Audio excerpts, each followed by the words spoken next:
a post from someone that was basically doing kind of like, it was a very standard sort of like edgy, you know, like kind of anti-fat talking point stuff, being like, I think all fat people should be killed because they're gross and embarrassing and represent a failure of society. So I just, like, replied to them. By the way, I've sent Neofeud to Case Explosion, Frederick Knudsen, Airbagged, and Adam. We'll see if one of them goes for. Okay, nice. That's awesome. Thank you for doing that, Olivia. I'll let Silver Spook know that you messaged them if he stops by stream today, because that's very helpful. I recommended a few people he should message about it, but also, yeah, good on you reaching out to them as well. That's a good move, because, yeah, who knows, one of them might find it interesting.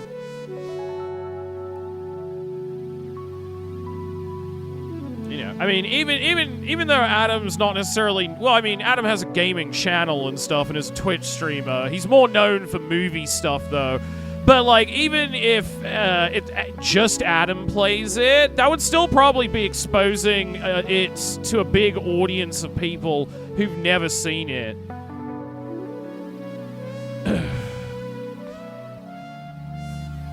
But, yeah, it was just like, fat people are evil and should be killed.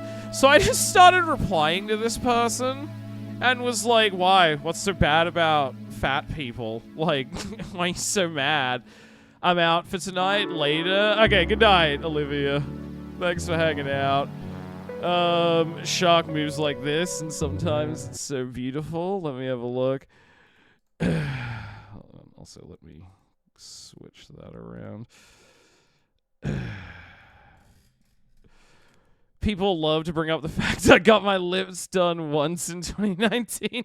Do you know what else I did? Heroin, birth control, 2 bottles, SSRIs and SNRIs, 2 bottles of wine every night just to fall asleep, MDMA, cocaine, didn't leave my house for months, prolonged starvation, forced vomiting, subutramarine, morphine. I could keep going.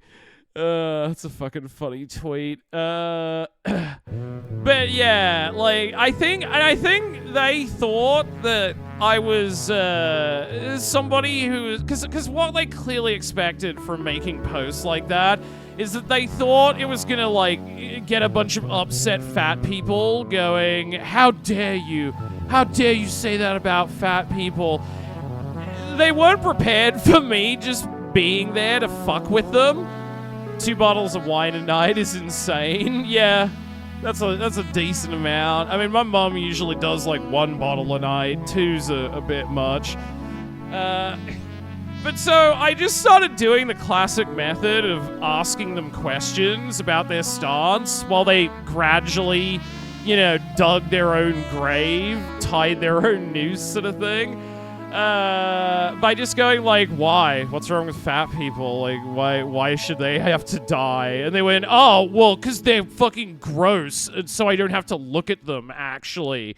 And I was like, okay, so do you feel that way about ugly people? There's plenty of ugly, skinny people. Should we kill all the ugly people? And he was like, yeah, of course, based. And I was like, okay, what about old people? Should all the old people be killed, since most old people end up looking, like, ugly and unattractive?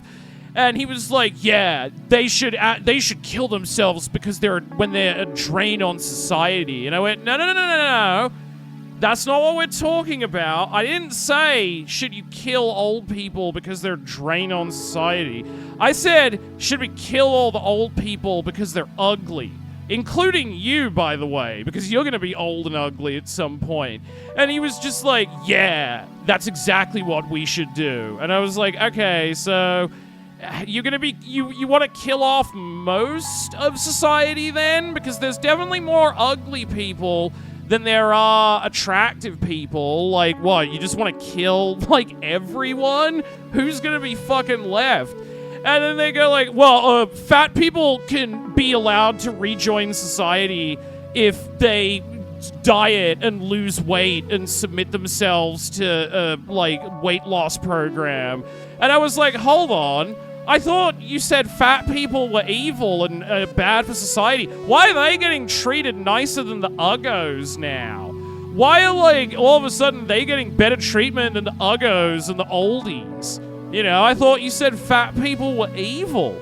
And then they just, like, blew up at me and were like, oh my god, you fucking fatso, shut the fuck up! Like, and I just hit him with the, you sound triggered, bro. And then he just, like, spammed kill yourself N-word 100 times and blocked me. It was pretty funny.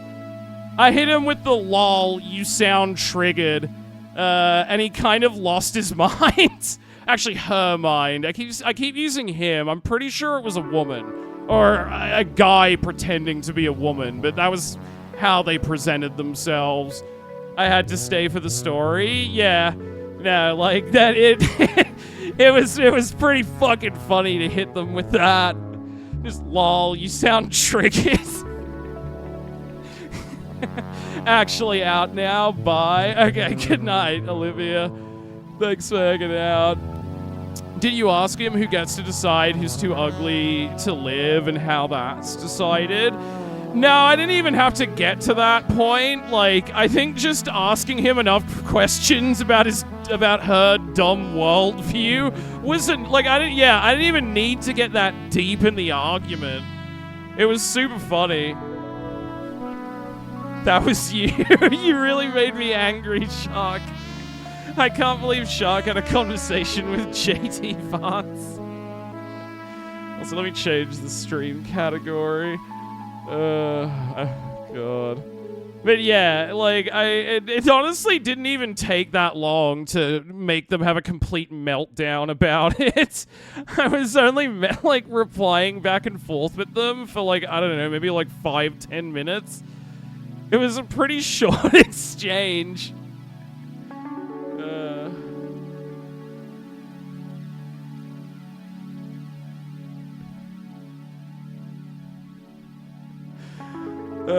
Also very funny that they just defaulted to calling me fat when, like, I'm skinny.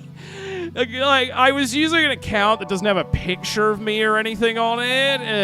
It's just like a throwaway anonymous one. So I guess they just assumed, oh, I must be, like, fat if I'm defending fat people. Which was also very... You know what the funny thing is, too? The person who was saying that all to me, probably fat. I feel like it's probably, like, a weird, deep self-loathing thing, you know? But, yeah, that was pretty funny. That was totally some ED circle jerks where they make each other more mentally ill. Oh, yeah, I mean, quite... If it was actually a woman, that's most certainly the case. Like an ED Twitter femcel. But yeah, like, it was super easy. I just kept asking them to, like, actually explain their worldview. I was like, so wait, you want to kill, like, everybody in society then? Because there are way more, like, unattractive than attractive people, so, like, who's gonna be left? You know, it was fucking funny. I wish I could show you screenshots of it, but unfortunately, the platform was one of those ones where when you block someone, it just, like, deletes all your messages with, like, the chat just got instantly deleted. So I didn't have a chance to, like, screenshot any of it. I guess I would have had to censor it, though. Because of all the kill yourself N-words. God. Alright. Back to Neofeud 2. Yeah, so last time, we finally reunited with our boy, Carl Carbon. But we had a horrifying discovery. Carl is Unk now. He's become jaded and given up on the revolution. Because of how much he's lost and had to sacrifice for nothing. Carl is now a bitter Unk. But it's okay, we can still save the universe But we have to find our boy Proto-J. We have to find my long-lost black robot Edward Furlong's son, Proto-J. That's the weird thing about chuds. They love to demand debates, but they're so bad at arguing. I remember this arsehole trying to say that black people evolved to be inferior, and I asked him for evidence. And after a brief back and forth, he just said, I don't need evidence. It's obvious that they're subhuman. I mean, yeah, their worldview is incoherent and not thought out at all.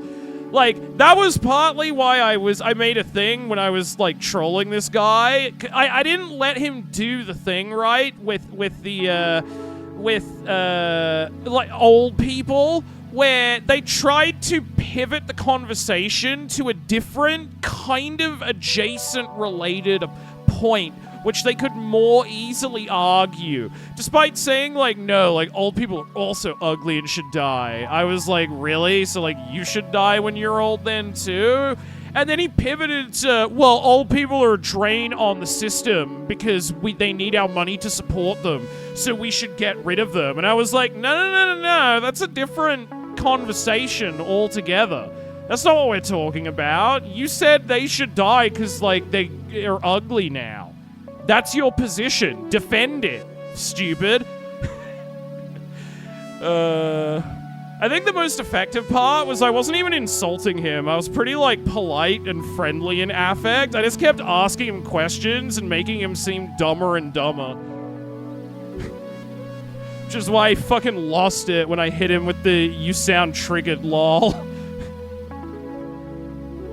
They love doing that and then get triggered when you keep it focused. Yeah, exactly.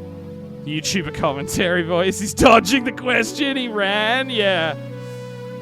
No, like, they don't have a coherent worldview. They have a collection of, like, weird, petty racial grievances that they've recycled from Asmongold and Nick Fuentes streams. So, like, they don't even understand why they're angry or what their real perspective is. Because, yeah, when you actually try to get them to defend it, it's always just kind of an incoherent stew of all of these unrelated points.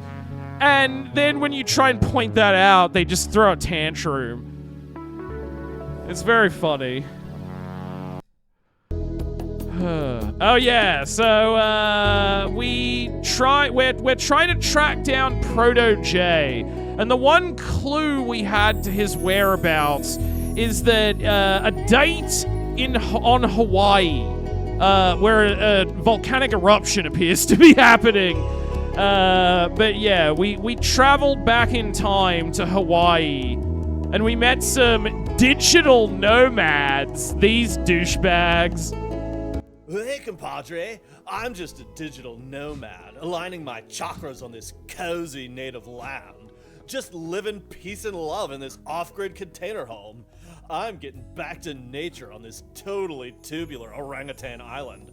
Surf's up, bro. I'm just a digital nomad, bruh. Because the word immigrant is for brown people. Black people are bad because women won't fuck me. Many such cases. Yeah, exactly, Nasty Red. That's legitimately how they view the world, you know? But yeah, for anyone who came through in the raid, this is Neofeud 2.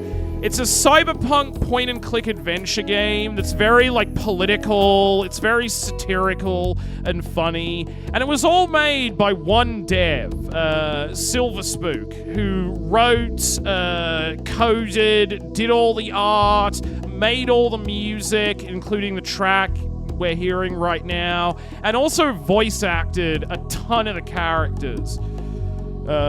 He's also a friend of the stream and is in chat sometimes too, which is cool. But yeah, no, it's if this at all seems interesting to you, if you think the art or the vibe is good or you like it's funny, check out the games. They're on Steam and itch.io. They're very cheap, but they're fucking awesome. I love them. They're so great. Yeah, I think we looked at some of this dialogue last time, but let's just go through it again, because it has been a week. Does no one have a job around here? No, the locals do all that. It's just a chill paradise for the coolest folks to vibe in. It's a real dream island. My brother may be interested So in you it. don't Recommend do it to him then, anything other than Spooder. surf, tan, and party around here. Not really, Chica. Except maybe scarf pineapples and bananas at the luau. Oh, and take over native land, build military bases, and start more theme parks. Yeah, we're like I'm totally actually thinking cool, of starting Chica. a radical dinosaur-filled attraction with my trust fund. Ride the backs of brontosaurus like giant waves. T-Rexes chasing folks around for thrills. Working title, Triassic Park. Far out, dude. Neofeud 2, right? That's the one we're currently playing, Mr. Spootosaurus. It is a sequel to Neofeud 1, the first game. Neofeud 2 is currently only available on itch. It's coming soon to Steam. I streamed, there's a VOD highlight of it. I streamed, Neofeud 1 in its entirety, a few years ago, and it's pretty great. If your brother is more interested in Neofeud 2, though, I wouldn't say you have to play the first one to play the sequel. But like, this is the sequel to the first game. Just thought I should mention. And yeah, it's only $6 on Steam. It's very cheap.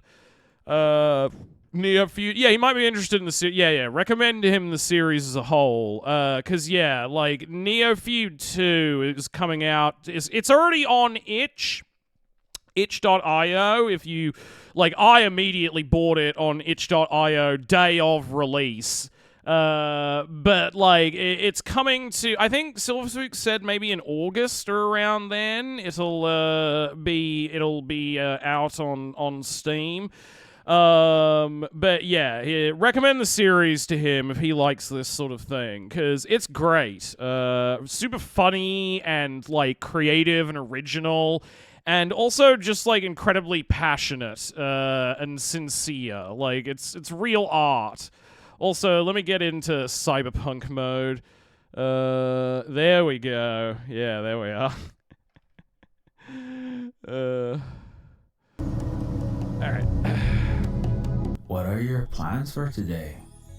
So like, I'm gonna party later at the Tiki Aloha bar with that bodacious babe, Moonrain River. The one doing the yoga? Her name is Moonrain River? Yeah, I think she got her name from like a voodoo kahuna shaman or something. The natives just love to serve us here. Anyway, dude, it would be gnarly sweet if you know anyone who could teach me sick dance moves so I can impress Moon at the luau. I only know hang and 10. This guy is the embodiment of why Hawaiians don't like tourists. Silverspook is a native Hawaiian panda. So I assume that this character comes from a place of deep antipathy for those types of people, which makes it way funnier. I bet Silverspook has met guys who are exactly like this douchebag. Yeah, I mean, that it's a well-known personality type in Australia too. Because there's tons of Aussies that basically do the same thing, but instead of Hawaii, they do it in Southeast Asia. You know, like they're some person with an email job that doesn't require them to be in the office, and so they're just like, fuck yeah, mate, I'm gonna move to fucking Thailand and use the superior power of the Australian dollar to fucking bully and control Thai people and ruin their society. It's fucking great, mate. You know, there's lots of guys like that in Australia, and they all do the same thing too. They're like, I'm a digital nomad, thank you very much, not a migrant, because migrant is a dirty word for brown people. I'm white, okay? I need a different term. I'm a digital nomad. I'm an expat, you know? That kind of thing. Yeah, exactly, here I am. I'm an expat, yeah. No, that was the OG version of I'm a digital nomad. Digital nomad is kind of like the post-2010s, like, neoliberal wanker sort of term for it. Because that's what they all say. They're like, oh, I'm a digital nomad. So annoying. I'm Nostromo. What's your name? What's up, bruh? I'm Bill Tedimus III Esquire in the tubular flesh. I see Bill and Ted finally got together with their one true love, each other, and had a child. What did you want again? What did you want again? I want to learn some cool dance moves. Okay, I think we need to do some dancing for him. Have you seen a robot like this around here? Sorry, bruh, I haven't. Then again, I was busy ripping sweet barrels and drinking Mai Tais all day. Alright, end conversation. Let me talk to these other people first, though, then we'll do some dancing for him. I've discovered cacanuts. These amazing nuts were given to me by a funny little local when I stole them from him. Namaste. They love saying namaste. namaste, I've been eating those delicious fuckers. organic cacanut raw for the past week. It's so good for you. I've totally had explosive diarrhea and felt bloated as a whale, but it's a small price to pay for purity and wellness. Okay, now let's get back to visualizing our slimness, spiritfulness, and success with our Mahatma Dalai Lama mantras. I just love it here at Orangutan Island. Follow, sub, and use discount code WHITESAVOIR to save on your next vacation. White Savoie that's great.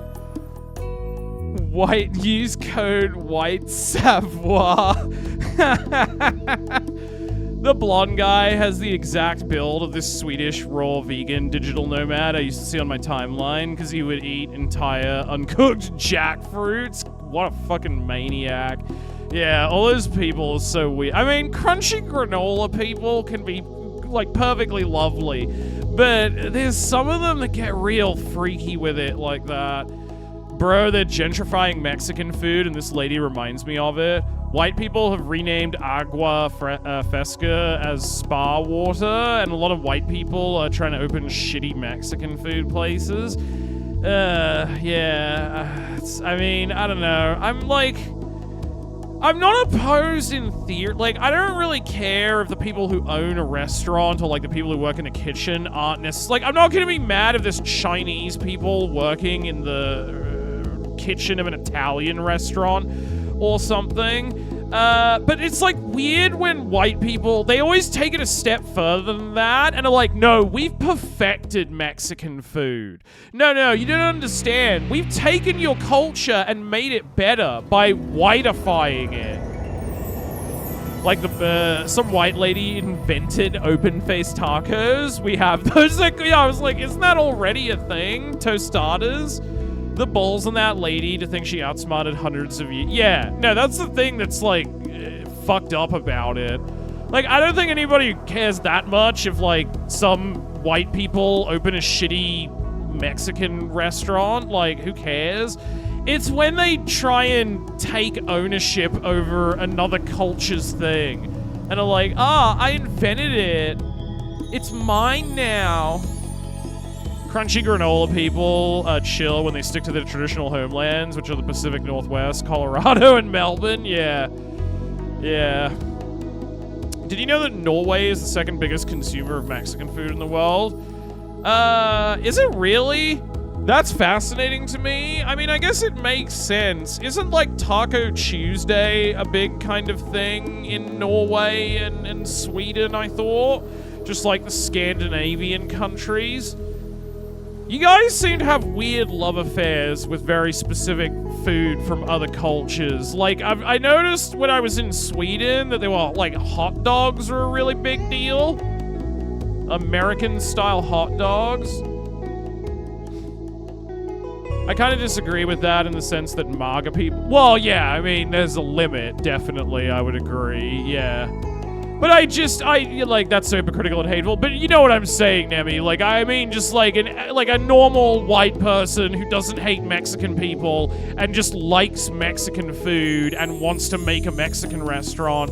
Or who even is just like, Mexican food's popular right now and sells well. I'm just gonna make a Mexican restaurant. I have less issue with that. You know, like, my dad owned several Italian restaurants at one point, and he didn't get into that because he was Italian and it was like his culture or anything. He just had Italian restaurants because he was like, everybody loves Italian food. Everybody loves pasta and pizza. It's never unpopular or goes out of style. Let's just do an Italian restaurant, you know? I love Mexican food. Yeah, Mexican food is delicious. In a sense, you're right, but right now in Arizona, there's white people who opened a Mexican food place that's so like looking. Yeah, no, that's fucked up. I agree, that's fucked up. I just mean it's more. Yeah, it's like a case by case basis kind of thing. Like, you know, there's harmless ways to do it and harmful ways to do it. Was your dad one of those wasps that hated wogs? Probably at one point, yeah. By the time I was born, though, at the very least, he was, like, fairly woke, I guess you would say, for, like, someone of his age and, like, economic and social background. Hilariously, the thing that actually cured most of his bigotry was capitalism. Because he, like, owned and operated a lot of different, like, companies and businesses throughout his career. I would kind of just describe him as, like, all-purpose businessman, essentially. He moved in a lot of different areas. Like, at one point, he owned a fashion label. He operated restaurants for a while. He had a dental supply company at one point. He was also just, like, a property developer and stock market guy for, like, a lot of his life. But, like, at least by the time I was born, he was pretty chill with all races and sexualities because he'd, like, been working in business for so long and had so many employees, some of whom were gay or wogs or whatever, and that he basically had been disabused of any notion that, like, white people are superior to them, because, like, he was like, I've had tons of white employees who were, like, stupid fucking lazy morons who were nothing but a burden on me. And I've had lots of, like, people of color and gay people work for me who were friendly and helpful and nice and likable. So, like, I guess I'm not racist or homophobic anymore. I mean, it's still kind of fucked that it took them, like, doing something for him to get him past that. It reminds me of the end of the Simpsons episode with John Waters, where, you know, Homer's gay friend, where he remarks, well, Homer, all I had to do to earn your respect is save your life. And then they're like, yep. And now if every gay man in America can do that, everything will be all right. It's kind of like that, where he still had to get something from it to feel positive about them. But, like, aside from making some tasteless jokes sometimes, my dad was actually very chill about people of different... For, like, someone who was old as he was... you know, who was, like, around in the 60s, he was very woke. And who was also, like, a conservative, rich old man, you know. He voted for the Liberal Party till the day he died. But, yeah, he was actually pretty woke on social stuff.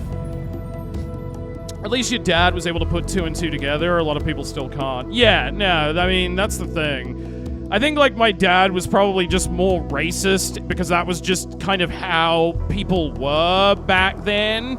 You know, like how commonplace racism and bigotry was in that era when he was younger. But then once he was actually exposed to enough of those people through owning and operating many businesses, he was just kind of like, oh, they're actually chill as hell. Why was I, like, hateful towards these people?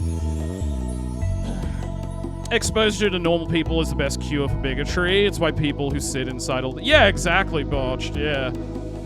Sounds like a Tarman video in real life. Yeah. Like, I think he was much more racist and homophobic, probably, like, you know, in the past, definitely. I remember this MAGA restaurant owner who was shocked and dismayed that his employee who he liked was deported along with the bad migrants. Yeah, no, it's absurd. Like, what did you think was gonna— what, you thought the president was gonna make a special carve-out for you because you voted for him? Fucking idiots. Oh, wait, let me move this, actually. I forgot it's been there the whole time. Yeah, I mean, my dad still voted for the Liberal Party. It was our Conservative Party, but he was like a purely economic voter. He just voted for them because they like cut his taxes. He actually disagreed with a lot of their social policies, but he was a single issue voter, and the issue was his bank account. So he voted for them, you know, until the day he died. Whereas my mother and I were both, like, you know, Labour voters, both vote left. Because my mum is fairly left-wing.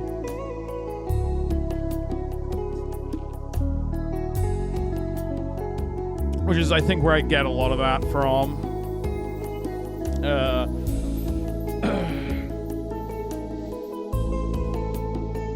Your dad would have basically— oh, yeah, no, definitely, Maracas. Like, his favorite modern Australian Prime Minister was Malcolm Turnbull, who was essentially just Mitt Romney if he was an atheist instead of a Mormon. Like, Mitt Romney without the weird, religious stuff. Labour rocking it in Australia right now. Yeah, no. Although, I really do hate how this whole situation is giving further rise to One Nation. I really don't want them to become a viable party like Reform is in the UK. That would be a fucking nightmare. Like, actual national shame moment. If she gets fucking elected. Hold on. The cut taxes and fuck minorities parties win a lot of votes. Yeah, I mean, exactly, Botched, yeah. There are a lot of people like my dad. But I mean, I guess it makes sense to, like, my mum grew up working class, whereas my father like, grew up going to private school and was sort of, like, came from a more wealthy socioeconomic background.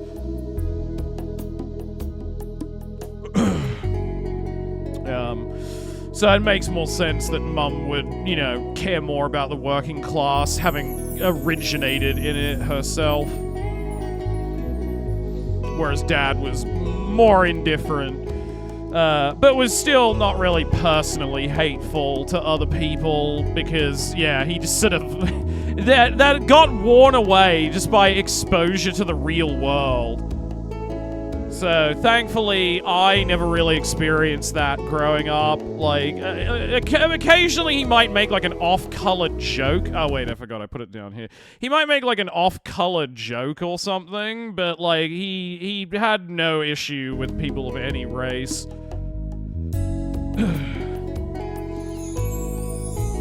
He had a weird joke that he would always say, which is that, like, if like... I don't know, if somebody asked him to hand him something, or just, like, you know, do him a small favor, like, oh, can you get me a beer from the kitchen or something?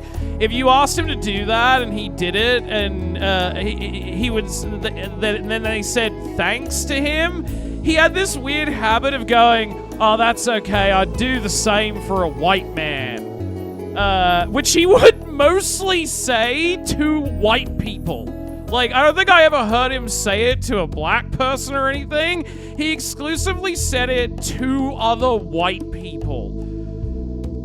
What? Yeah, no, like, I don't know if it was like a thing he actually unironically said at one point, maybe? Like, back when, you know, in the 70s or something, when he was, like, more racist.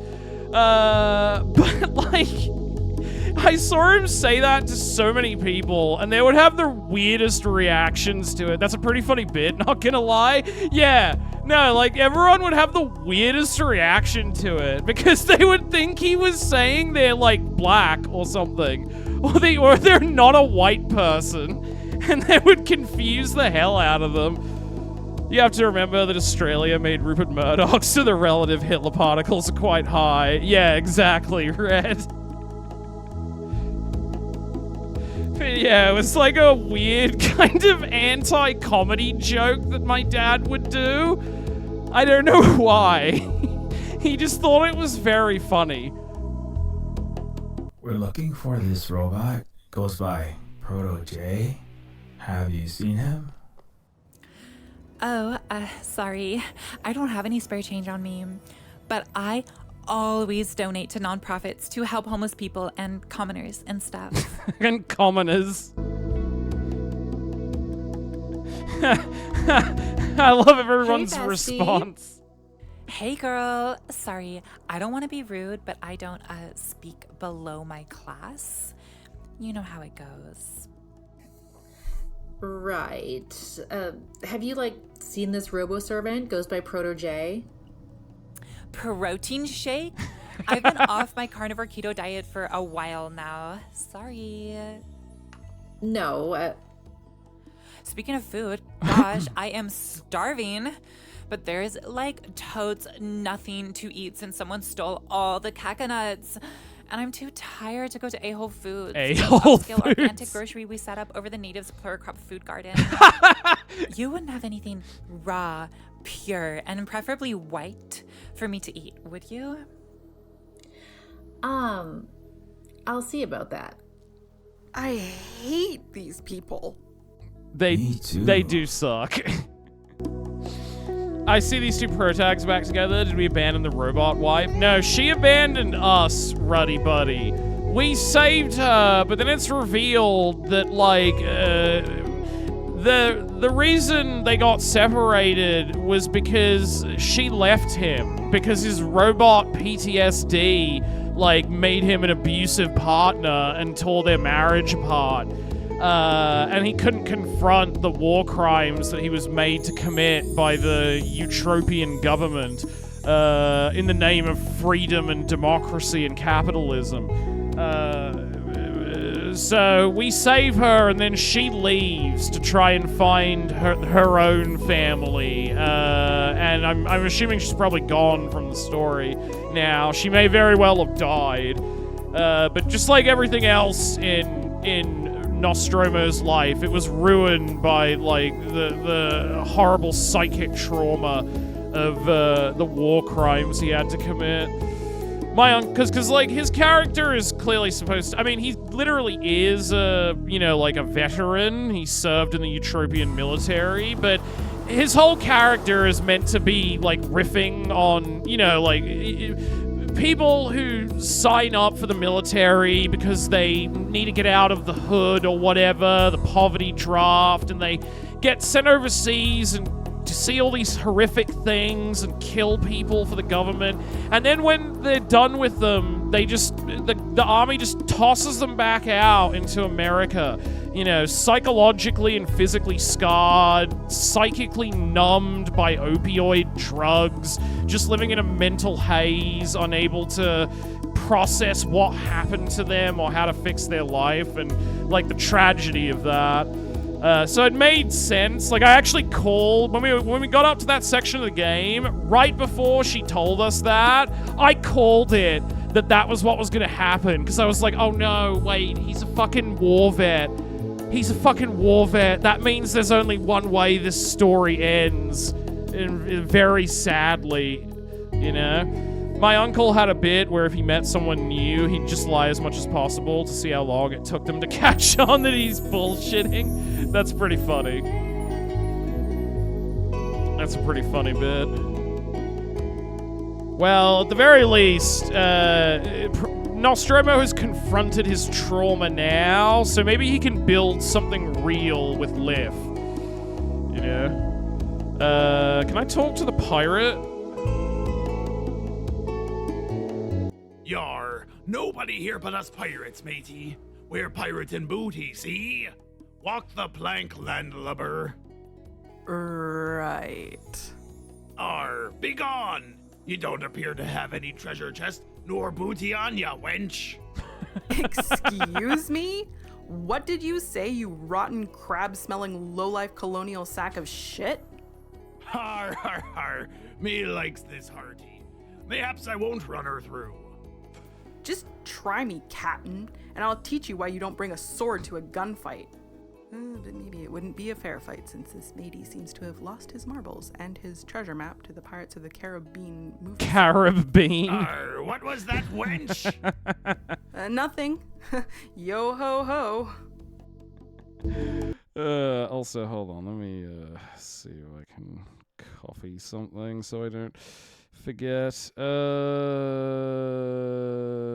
on. Where is? Oh yeah, there it is. All right. Let me just copy that into chat so I don't forget later. All right, there we go. What is this place? What is this place? You're on Orangutan Island, see? It's just us primitives here. It's Captain swashbuckling, Clark. stealing, and falling over In drunk. whiteface. I'm not seeing many orangutans on this orangutan island. Arr, you ask too many questions, you scurvy dog. Have you seen this robot? We're looking for this robot. Goes by Proto-J. Have you seen him? Arr, can't say I have, bucko. But no one knows Orangutan Island better than me. Now, if you help me batten down a particular hatch, I'll consider guiding you scurvy dogs. Okay. What exactly do you need help with? I'm always looking for grog to drink. Bring me grog and then we'll talk. Savvy? Okay, so we need to get things for each of these dipshits. I love the name Orangutan Island. I'm assuming it's a reference to Monkey Island, Mr. Spootosaurus, the famous series of point-and-click adventure games. I'm presuming it's meant to be a reference to that. Alright, so we've got one at least. We can do a dance for the surfer dude. We need something for her to eat and alcohol for the pirate. Let's look around, I guess. An ancient wooden water vessel. What is this antique sailboat doing here? This lagoon is pretty picturesque. The ocean's blue waves gently lap the pearlescent sandy shore. Yet something is still off about this place. Looks like Humies in pearly white and Barbie pink bathing suits, inexplicably roasting their outer wrappers on the white sand. Curious. War, even when it just destroys you. I remember my aunt who lived in the States telling me about how back in the 80s, this crazy homeless guy started screaming at her at a gas station because she was driving a Toyota, and that triggered his PTSD of fighting the Japanese in World War II. Oh yeah, no, like, even when it's war, even when it's just destroys you. Sorry, I see what you're saying there. Yeah, I would agree, Maracas. Like, the toll it takes on the mind and the soul is horrific. Even if you are the good guys, you know, whatever that means in any conflict. Even if you're fighting against an existential evil, it's still like an impossibly horrific thing to have to do. Like, people like that must lead such nightmarish lives. Just like, in a way, they never left the war. They're still in it, fighting it inside their heads. You know, like those Japanese soldiers on the islands in the Pacific who still thought it was World War II years later. You know, you're home, back in the civilian world, but your brain can't understand that. It's still, like, searching for the next bullet, the next mortar explosion that's gonna take you out. And then you see a Japanese person at a Whole Foods and you just start screaming slurs at them. And you don't even know what's happening. Like, it must be horrible, you know? Not that there aren't, you know, evil, monstrous soldiers who commit war crimes, of course, but yeah, like, a lot of people are just end up shuffled into it without even really too much thought. They didn't know what they wanted to do after high school or something, so they sign up for the army, and then, you know, the next thing you know, their mind is being warped by these unbelievably horrific things.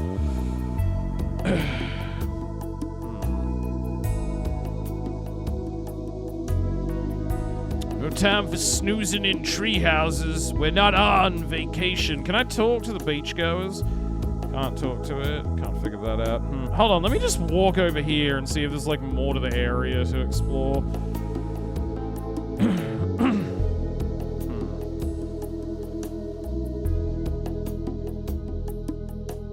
What about that little house? Tiny house?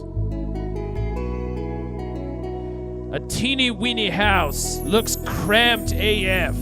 If you got mountains of money to afford a place like this, why choose to be cramped up like that? Rich Utros are weird.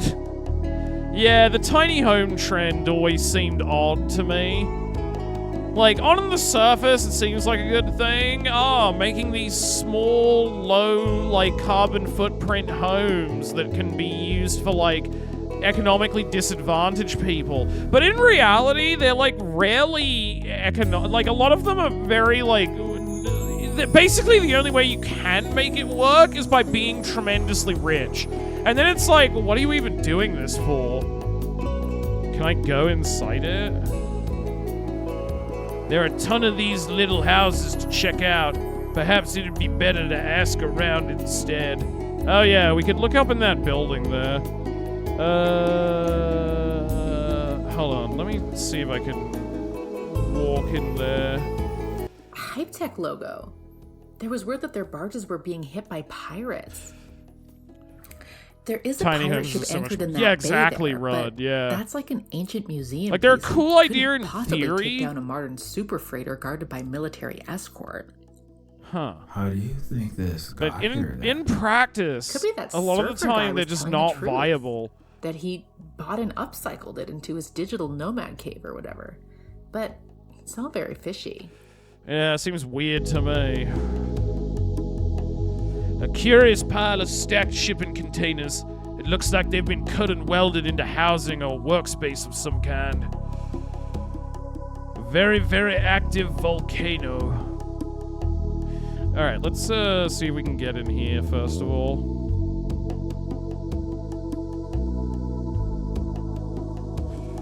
They definitely are. I remember watching this one Vietnam doc, and part of it focused on a guy who voluntarily signed up because he was just sadistic. Oh, yeah, no, there's absolutely people like that in the armed forces.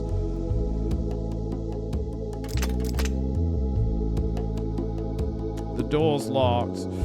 Yeah. No, that's absolutely like a personality type, yeah, who does that. Same thing with the police force. Like, I'm sure there are some people who sign up for the police force with at least vaguely noble intentions. Doesn't matter, though, because ultimately, like, they're upholding a fascist and oppressive system, so they do damage whether to society, whether or not they go into it with noble intentions. But there's definitely a lot of people who also sign up to work for the police who are just petty tyrants who want an excuse to be able to legally carry a gun and kill people.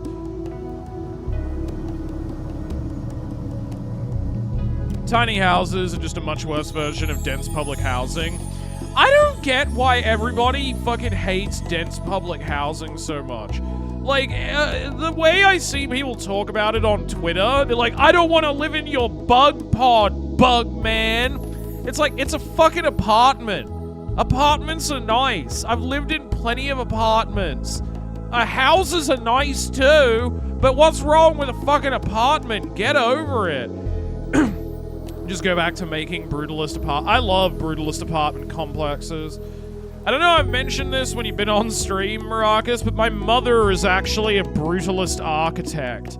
A somewhat, well, not really that famous, but like vaguely well known in Australia, I guess. So I'm the #1 brutalism defender. I think it's a beautiful and visually striking architecture style that looks really cool. It can be done poorly, and when it's done poorly, it sucks. But like, I love brutalism. Oh shit, that's dope. Yeah, no, every house I grew up in growing up was this like brutalist masterpiece that my mother made. Because like an advantage of her being married to a property developer was that it was very easy for her to just acquire like houses and then design them to her exact like artistic specifications.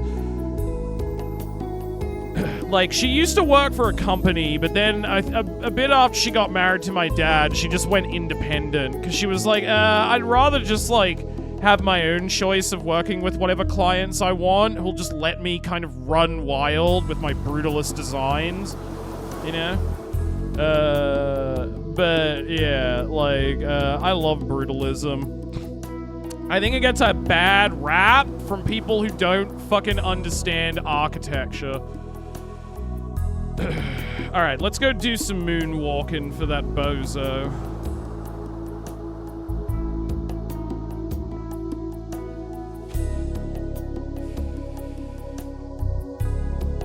Hey, man, I can teach you some dance moves if you want. Whoa, most excellent, my dude. I'm totally stoked. Yeah! Bust a move, Nostromo!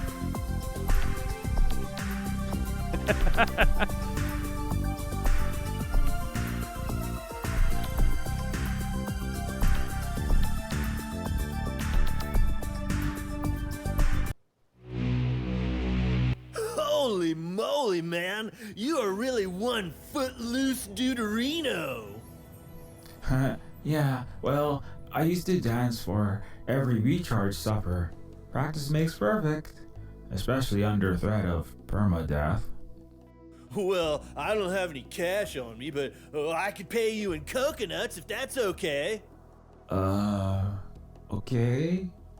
Sweet! I'm keeping all the coconuts locked up in my oversized tiny house container home, cause I'm trying to corner the tropical fruit market and make a killing overcharging for produce. But then I'm gonna totally reinvest a fraction of the profit into feeding starving locals through charity. I'm gonna give them 1% of the profit. Dude. Oh god, that's what I used to do. Okay, can I get the coconuts now? Right, I'm like too busy using my third eye to visualize a solution to poverty and wars, so why don't you totally like take my container key and get a coconut yourself? Okay, nice. People who relentlessly shit on brutalism seem mentally stuck in the 70s. No one makes brutalist architecture anymore. It's bland, easily flippable boxes now. Oh yeah, I mean, well that's because most of the people who hate it get their talking points on it from Twitter. Or they're just incredibly out of touch old people, like that dumb fuck King Charles.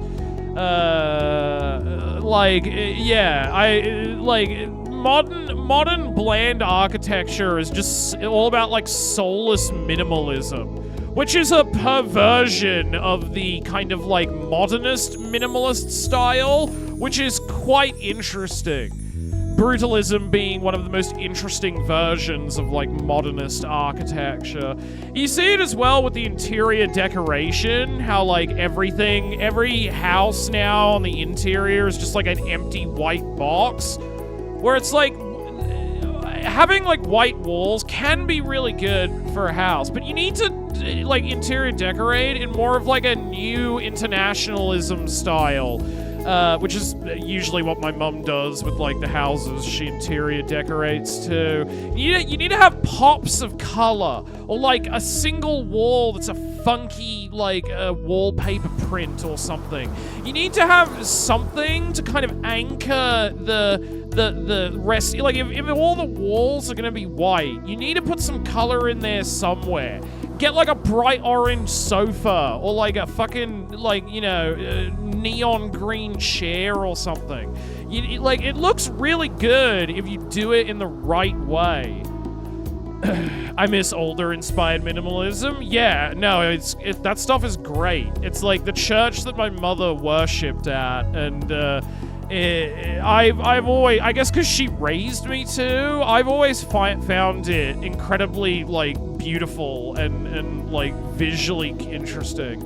Even though a lot of people fucking hate it, I'm the #1 brutalism defender, and I'm something of an architect myself. Architect in a different way. Gods, that guy is unbearable. So it's very fitting. Well, at least we've got the key to the container now. The take I've heard about this bland-ass version of modern minimalism is that it's just about taking the easy way out and the most boring, simple-looking thing possible. Pretty much, yeah. There's nothing to figure out in terms of how the structure is supposed to work, since it's all very simple and uninteresting. Yeah.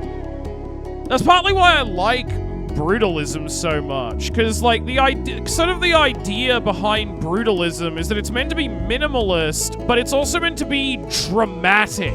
It's meant to be epic. It's meant to be, as the name would imply, brutal. So they use, like, you know, harsh, like, concrete, steel. It's like a literalization of the idea of, like, turning, like, the building as a machine for living in. You know, a machine that humans have to exist in. But it's trying to find, like, a beauty in that kind of almost mechanization, you know? Brutalism is the most dramatic architecture. But I think people just look at it and they're like, oh, it's gray. It's a gray box and it makes me sad. And it's like, no, it's meant to look like a fucking fortress. Because that's an incredibly striking visual design. It's 100% done. Oh, yeah, it's absolutely done because it's cheap, Teo. It's cheap and easy, and it's way easier to make something that nobody likes, but everybody just kind of finds blandly inoffensive, than it is to make something that will actually appeal to a wide cross-section of people, you know? Beautiful flying concrete buttresses from utilitarian heaven. Yeah, no, like, actually. I live in the desert, and we've got a fair amount of concrete brutalism that works to varying degrees. Our science center is beautiful brutalism. Yeah, I mean, like, I'm not saying there aren't bad examples of it, of course. There's bad examples of every style of architecture. But when it's done well, it looks so cool. It's so interesting and, like, visually striking. You know, and it doesn't feel cold or sterile. I grew up in nothing but, like, brutalist houses, and I never felt like it was any less homey or welcoming, you know? Even if it makes you sad, so what? At least it's making you feel something. Yeah, exactly, Maracus. It's like pushing back against the blind uniformity of, like, modern architecture. Isn't that worth something? Like, you know, I find the people who hate it so weird. Like, again, there's bad examples. I'm not saying people are wrong to dislike those, but, like, it's an absolutely, like, striking, incredible form of architecture. I also grew up poor, so brutalism is very nostalgic. Yeah, exactly. Like, I have like nostalgic feelings. It makes me think of my mother. It feels like warm and human to me.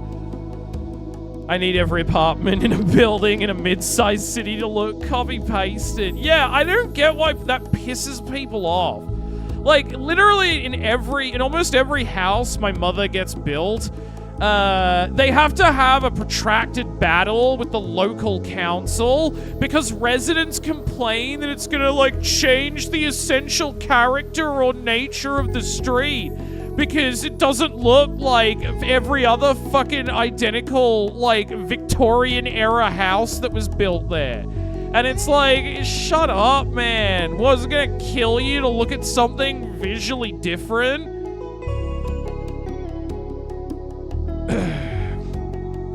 I like it, but I understand why people don't. I just find it's like such an odd revulsion to it to me, particularly when there's far uglier, far blander styles of architecture that exist, you know? Like, I don't know, again, maybe I'm just too much of a pretentious hipster. My mother is a brutalist, that might bias me, but I find something like a McMansion to be far more, like, visually revolting and nightmarish than anything any brutalist architect has ever cooked up. Have you seen Marina City in Chicago? Yeah, I'm pretty sure I went there when I was in Chicago. Hold on, let me have a look. Marina City. Oh, yeah, the fucking, I didn't go inside it, but we passed by it when I did a river tour of Chicago. The big yeah, no, like, this is a perfect example where it's just like, I don't get why people dislike this. It's visually interesting. Yeah, like, it's a little bit weird that it's like this giant open-air car park thing, I guess. It certainly is, like, harsh and concrete, but I don't know, doesn't it stand out on the landscape? Isn't it a thing that makes Chicago, like, unique and interesting? I think it's fascinating looking, like a car park that extends into the heavens. You know, there's something almost kind of surreal about it. Like, I don't get how people like it. It's kind of the concept of boring and getting no reaction being the worst. Yeah, exactly, Misery. Yeah. Local councils that have a chokehold on infrastructure need to be destroyed. They're the cause of, like, 80% of society's ills. Yeah, and half the time it's just people complaining for the sake of complaining. They're just doing it for the sport of it. So it's like, shut up, man. I'm gonna build my interesting house here, and you can suck my dick, you know? It's iconic, but it is called brutalism for a reason. Yeah, well, I get that. Like, again, I'm not necessarily saying, like, people should want every building in the world to be brutalist, but I don't understand the revulsion for it, because it's such, like, a striking, visually unique thing. It's art. I don't get how you can be that mad about art. Even if some brutalism looks kind of ugly, it's like in a way that's ugly interesting. That's what I mean, Misery. Like, even stuff like this, where it's like, yeah, I can see how you could argue it's ugly, but it's ugly in such a unique and fascinating way that it gives it value almost. Like, again, yeah, I think these things look fucking amazing in the Chicago skyline and just as a fixture of the city. You know, even if there is an ugliness to them, it's a unique ugliness. It has character, you know. Those buildings are cool because they have docks built in the bottom that connect to the river. Yeah, no, like, I don't get, like, why people would dislike these. I thought these were cool as fuck when I was in Chicago. And like, they're so big when you pass by them. They're imposing. I don't know, it's interesting. Like, you know, it's a fucking testament to the strange, amazing things that our species builds. In Ottawa, our history museum is a really great example of brutalism. Oh yeah, let me have a look. The towers are almost like twins, yeah. They're CD storage racks for cars. Ooh, yeah, see, I love that. Yeah, like the striking geometric shapes, the, like, heavy use of concrete and glass. You know, like, I think that's an awesome style of architecture. I see a face. Yeah, it almost does look like a face there, doesn't it? You know, like it's the same people, like people who dismiss architects like Frank Gehry and stuff. Like, oh, he just makes buildings that look like a scrunched up piece of paper. And it's like, yeah, that's fucking cool. That's what rules about Frank Gehry, because he makes such unique, incredible buildings that don't look like anything else that exists in the world. It's kind of like, yeah, it almost does look like vertebrae too. I know what you mean, Not Red. There's something almost like biological about it. It looks skeletal in a way. Yeah, no, like you can do such interesting things with brutalism, which is why I love it so much. You know, it's great.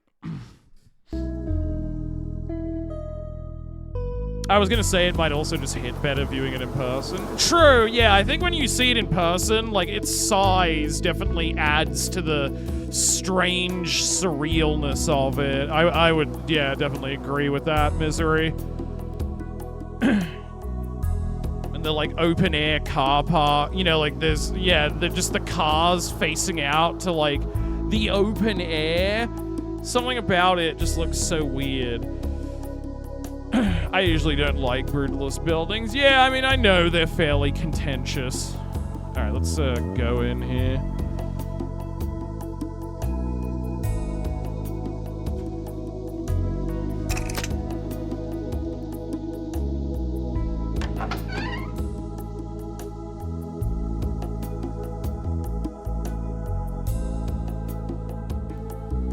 Well, I got a cacanut, or a coconut, or whatever. Did you see anything else in there? Oddly enough, it's just full of coconuts, tacky board shorts, yoga pants, loud beach umbrellas, Mai Tais, and tropical-themed touristy stuff. This whole place is so off. It gives me the creeps. Privileged Westie culture is generally creepy and cringy, but this place is strange even for my people. Almost like we're in a giant Truman Show or Disneyland park. Well, all we can do is keep looking for Proto-J, so let's get going. There's a fair bit of brutalism here, and I always find it creepy when I'm around them. Old brutalist buildings in LA, San Diego usually look/feel semi-abandoned, so it feels like a hobo will stab me when I'm near them. I mean, that's fair. I can understand how that would make it a bit eerier to be in if you're worried about your safety, because LA does have a lot of homeless people. My BF showed me a Truman Show meme, and she mentioned that in the game. A cack says -5 out of 10. A cack didn't like that Truman Show reference, I guess. There's genuinely been a neighborhood made of shipping crates, and I would deadass live there. Yeah, I mean, you can do them up to make them pretty nice. Mere seconds after. That's pretty funny. Alright, so we gotta give the coconut to the yoga lady. Maybe she'll give us booze for the pirate? Your fave food is cacanas, right? Here you go, sis. Whoa, namaste. Or as orangutan natives say, mahalo. This will totally hit the spot. Mahalo! So, that, raw organic nut didn't happen to jog your memory, did it? What? Have you seen this robot?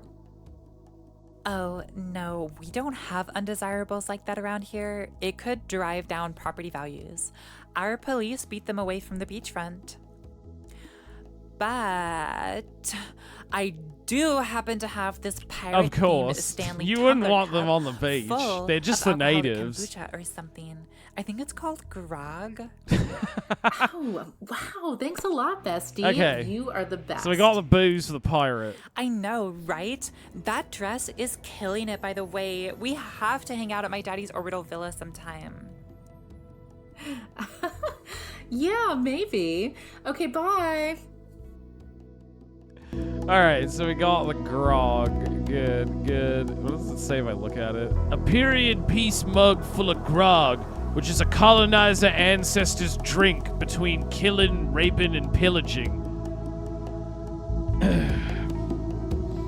But yeah, if you're in danger of getting stabbed in a brutalist building in LA, I could understand how that would make them seem a bit freaky. But most of the time, you don't have to worry about that, and they're very pleasant places to be.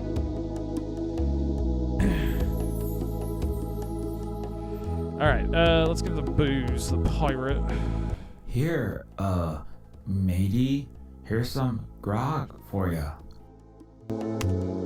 Arr, grog, me favorite. Okay, now can you help us? We're really pressed for time. Arr, you scallywags be quite resourceful. Yar. Perhaps that was too easy for you. You need a more challenging quest for glory. What? Aye. Hey, you dickwad musketeer, we had a deal. Deep in Orangutan Island's forest lies Davy Jones's footlocker. According to pirate legend, the footlocker contains a treasure beyond all imagination. The rubber chicken with a wheel in it. What? A rubber ducky with a pulley hot glued to it? That's just bizarre trash, or maybe abstract art. Shiver me timbers. Nay! The great rubber chicken is worth more than all the booty in all the 7 seas. This foul treasure is said to be cryogenically preserved to prevent spoilage. Can this get any more Looney Tunes? You're telling me a nonsensical bird-shaped gimmick made of inorganic rubber is being kept frozen like a TV dinner when rubber doesn't even decay? Arr, ye haven't sailed neath the Jolly Roger. Only true pirates can understand. I'm gonna go to... Okay, good night, Panda. I don't see how killing people and looting villages could possibly make an icy toy hen seem valuable, but I digress. How exactly are you supposed to find this great rubber chicken? Arr, great question, laddie. Here's a prized map, salvaged from the cabin of Captain Blackbeard himself. Okay. I said it earlier, but my school has a brutalist building, and it feels like my energy gets zapped when I'm in it. It's super creepy. But for some fucking reason, the first floor is mostly underground. Being in a classroom underground feels super fucked up. No window. Yeah, I mean, most brutalist buildings tend to have a lot of natural light, Nemi. At least the well-designed ones. Like, part of the advantage of brutalist architecture, or just like modernist architecture over a lot of like older, more classical styles, is that because the whole thing is function over form, but then trying to make something like aesthetically beautiful out of that like raw functional sort of look to it, they tend to, like, all my mother's houses, she's super obsessed with incorporating as much natural light as possible. She goes out of her way to, like, make spaces seem bigger and like they breathe better than they would. Like, good brutal. It sounds like maybe the science building at your university is just a not potentially well-designed version of it. Because it has a lot of overlap with, like, green architecture and stuff like that. Like, that's kind of one of the strengths of it too, is that they can actually be better buildings than a lot of traditional architecture. Because, yeah, that's fucked up that the classroom's underground. I know it's praised to no end, but man, it's wild. The Truman Show is this sharp satire of media and beautiful meditation on God and free will, while being a Jim Carrey comedy from the 90s. I mean, sometimes that happens. You know, like one of the best movies to ever like depict postmodernism as a literary genre and metafiction adaptation is also like a wacky Nicolas Cage film. We put our labs a story or two underground because it's fucking so hot that that's cheaper and the ground never gets hot. Well, yeah, I mean, that makes sense in Arizona. Yeah. It's like how there are some towns in Australia where it's so hot that people live underground. like Kubapedi. Hold on, I'll show chat that. I've shown it before, but there's a town in Australia called Kubapedi, where famously, I mean, there's other towns like this, but famously, almost everyone in the town lives underground because it is so insanely hot. That, like, it's actually cooler to live in a structure that's been, like, built into the rock because it naturally cools it. So, like, people still have houses and stuff. It's just that instead of, like, building a house above ground, they just carve into the side of a mountain or something and then essentially wire up and build their house in the cave because it's, like, so unbearably hot outside. God, I love... Oh, yeah, it's one of my favorite Nicolas Cage films, too. It's so good. So fucking funny. I feel like everybody kind of is more obsessed with some of Charlie Kaufman's other stuff, like Eternal Sunshine of the Spotless Mind or Synecdoche, New York, but Adaptation might be my favorite. Just because it's such like a writer-brained movie, you know? It's so much about like the writing process itself that I really relate to it. Old Blackbeard was fond of writing with dry erase markers. Well, what are we supposed to do now, Captain Jackass Sparrow? Not me problem, landlubbers. Har har har. Have ye a great adventure here on Orangutan Island. Blow me down. Arr. And, like, the problem Hey, Silver Spook! How's it going? We found Blackbeard's dry erase map. Oh, that reminds me. Olivia mentioned before, Silver Spook, that she emailed a few YouTubers about Neofeud to see if they would be interested in playing the game and doing something on it. Apparently she reached out to Casey Explosion, Frederick Knudsen, Airbagged, and YMS. Your Movie Sucks. And she's the editor for Your Movie Sucks, so I know at the very least he'll definitely take a look at it and consider it. He's more of not really known for video game stuff, more for movie commentary, but Adam's still got a pretty big audience. He would probably be opening it to like a pretty new group of people who had never heard of it if he played it. In Canada, we have the opposite thing. The Carleton University has an extensive system of tunnels and underground classrooms and labs, because the winters can get so beautiful. Yeah, I mean, sometimes that can be smart architecture. It just depends on what the climate is of your country. They got pueblos from First Principles in Australia, yeah. Right on. I also tried contacting Casey Explosion. Oh, nice. Yeah, no, I mean, if someone else is reaching out to them about it too... that would definitely make them go, okay, maybe there is something to this. Maybe I will take a look at this. I think Case Explosion is the most likely to play it and like it. I think Dead Domain would also be one who would be into it, because she's played like political video games or like video games by like right-wing commentators and stuff before. I think she would also probably be into it. I really hope they check it out. Yeah. No, like, all I think is it'll take is, like, one sufficiently big YouTuber to make this is the reason why you have to play Neofeud video, and then, that'll probably spark a whole bunch of other people making their own videos on it. Because YouTube content creators are always looking for new subject matter for the content mill. So if everybody, look at how many video essays there are on fear and hunger. But yeah, no, and if you can get it in the hands of the right streamers too, I think that would be great. Yeah, true, that would be great if that happened. Yeah, no, I think the Neofeud just needs to be exposed to the right audience, and then it'll really take off. This is so well written and funny. it feels built for internet fandom. Because it's like very passionate and intelligent and well written, but it's also funny as fuck. Like, we were laughing before about the whole, like, digital nomad, like, Hawaiian, you know, like the surfer dude here, Bill Tedimus Esquire. Because we have those types of people kind of in Australia too, Silver Spook. Except instead of Hawaii, they travel to, like, various Southeast Asian countries and basically do the same thing.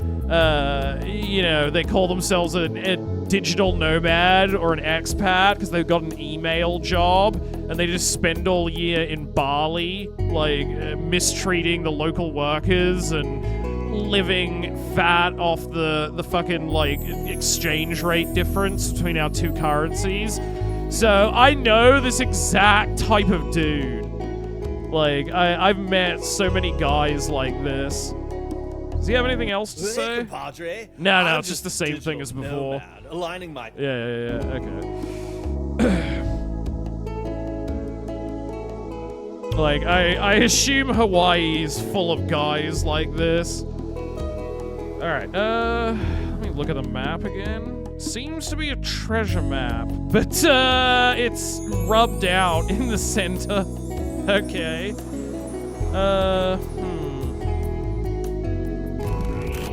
Oh, wait, that's that. Okay. Oh, wait, what's that? Okay. Well, that actually did work. Nice. Because, yeah, I did not notice that before.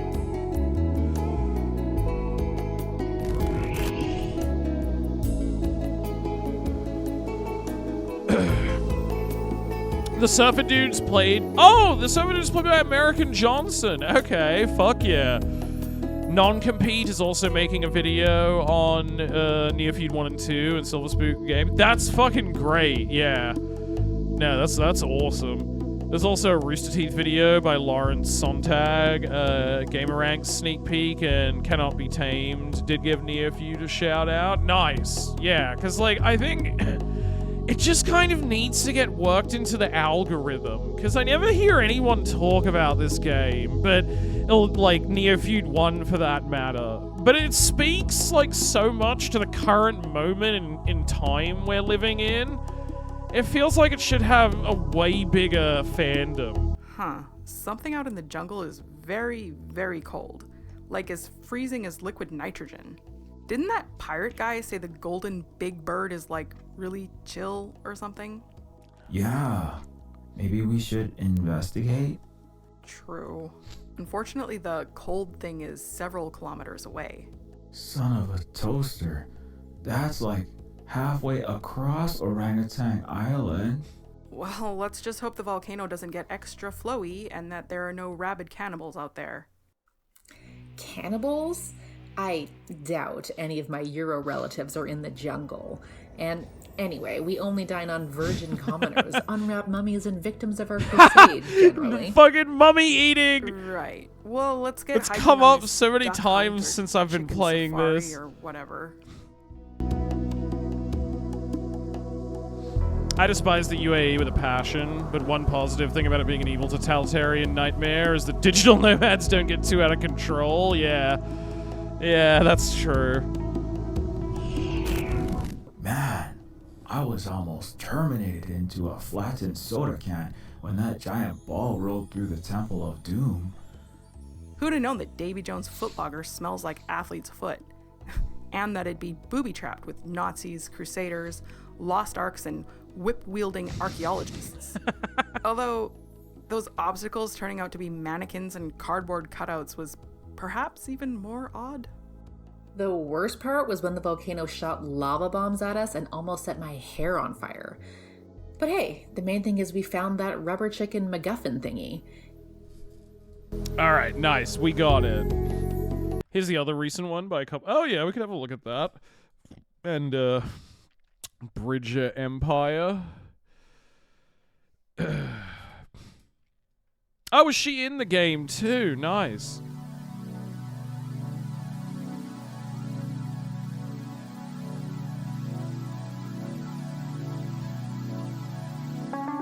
Heads up, Dead Domain has the... Oh, sorry, my bad.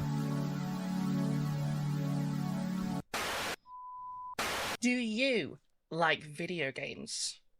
Do you hate capitalism? Do you, like me, do you... Well, that changed the tone of the video, didn't it? Do you like me?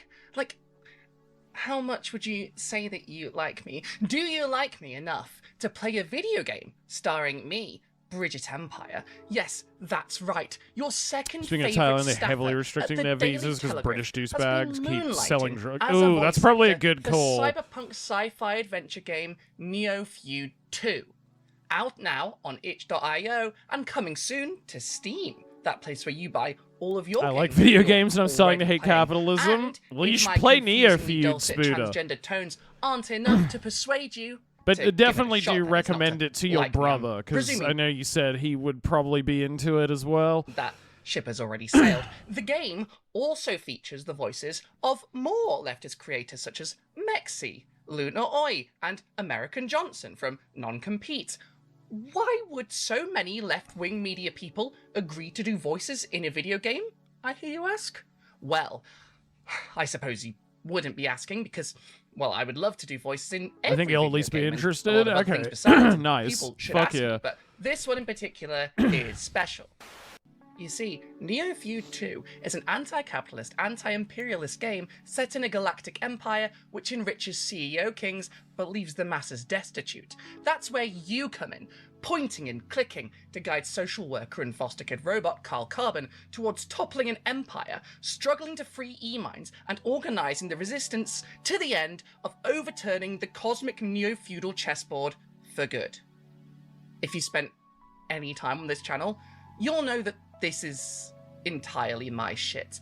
I love video games, I love sci-fi, I love sci-fi video games, I love anti-capitalist sci-fi video games, and I truly think that you should all give You Neofeud think 2 Brits would a shot. behave better at as tourists and expats with how much they complain about their own migrants? I mean, yeah, you would think, but also, in my experience, these people view other countries as just a fucking theme park for them. Like, they think it's a video game. They don't view these people real in a lot of ways, you know? I mean, some of them literally exist in, like, little theme parkized versions of the place they're visiting. You know, like some cities like that, they have like a little kind of resort area where just all the whites hang out in, so they don't have to deal with the dirty locals. God forbid they have to talk to a native person for 5 seconds.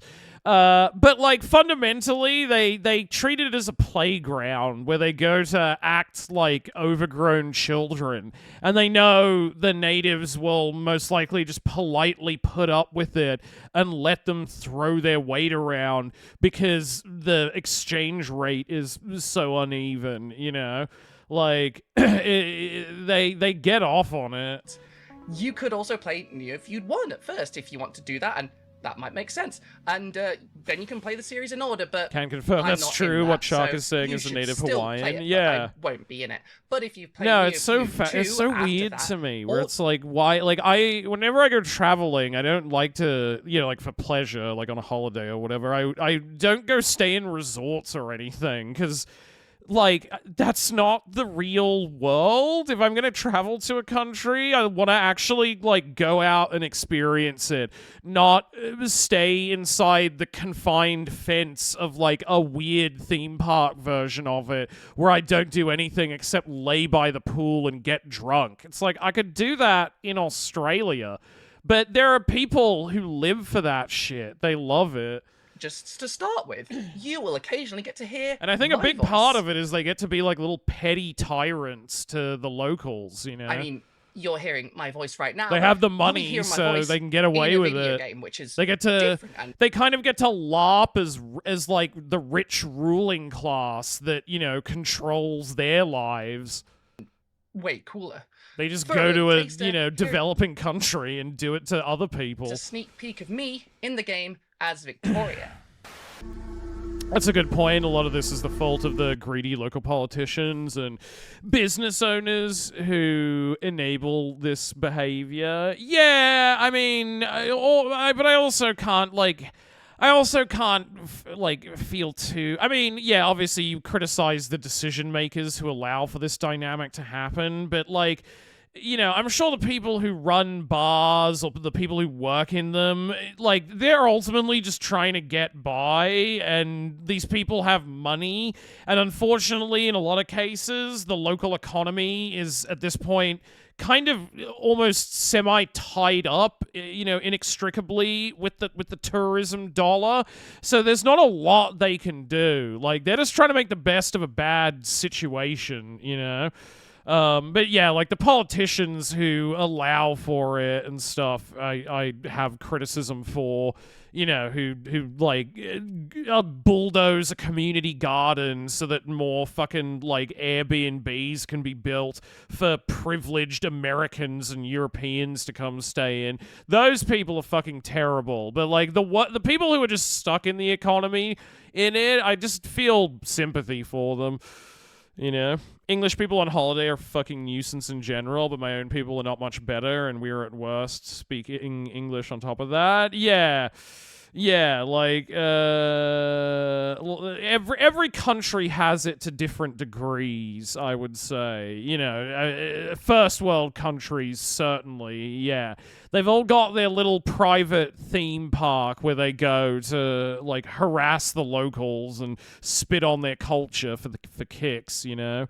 Recently, a bunch of Israeli tourists got drunk and vandalized a beloved local restaurant. When locals complained to the mayor, he basically said, "They pay us, so we gotta put up with it." Yeah, that's fucked up. Like, those people should be fucking prosecuted. Are you kidding? That's fucking bullshit. This was in the Philippines. Yeah, I mean, there's a lot of countries though where the local police or mayor would probably just unfortunately give the same shrugging response and just go, "Well, they've got money. What else can we do?" It's fucking horrible. At Racquetball the other day, Millicent mentioned her synthetic help acting strange. I've always had qualms about a robot raising my children. There are good reasons why you didn't like tourists. Yeah, I mean, get to my yoga practice and like, the sushi shop tourists, if they behave themselves and aren't horrible people, are fine. Like I said, I've done a lot of traveling, you know, like, I've been to plenty of countries, but I tried to avoid engaging in any of that kind of gross crap because I find it really embarrassing and like a horrible thing to do. It's like something that's really fucking gross to me is that in a lot of, in a lot of these countries, right, Australian tourists will go to the local market or whatever so they can buy some bootleg Gucci t-shirts or something. And when they're there, they'll always want to fucking haggle with the person who's like selling them the stuff. And they're like, "What? Come on, it's fun. Just haggle with them. Why should I pay $1? It's like I can get them down to 50 cents. And I for those people, I'm just like, would you fucking listen to yourself? Like, why should you pay $1 for like the 5 t-shirts you're getting from this person? Just pay them the fucking $1. Like, what's wrong with you that you treat this like a sport? And the goal is to see how much you can fuck them over in this arrangement. They're a human being too, man. But there's so many Australians who love that shit and like brag about it. And I'm just like, ugh, what's wrong with you? Robot uprising, like in Planet of the Metal Apes. Like, it means fucking nothing to you. It's like $5 Australian. Just pay them the money. I can confirm that this game has some really good writing, an incredible soundtrack, and that music, game design, and the art is all very done colonial by activity. Silver Spook, who I Yeah. am so Yeah, like, happy. come on, man, let them rip you off a bit. Yeah, that's what I'm saying, Maragas. It's like, I don't care. I would never haggle in that situation, because I'm like, just have the money. It's like very little to me, and it probably like would help you a lot more. I'm fine with paying whatever you want. I'm not gonna fucking needle you for dollars and cents.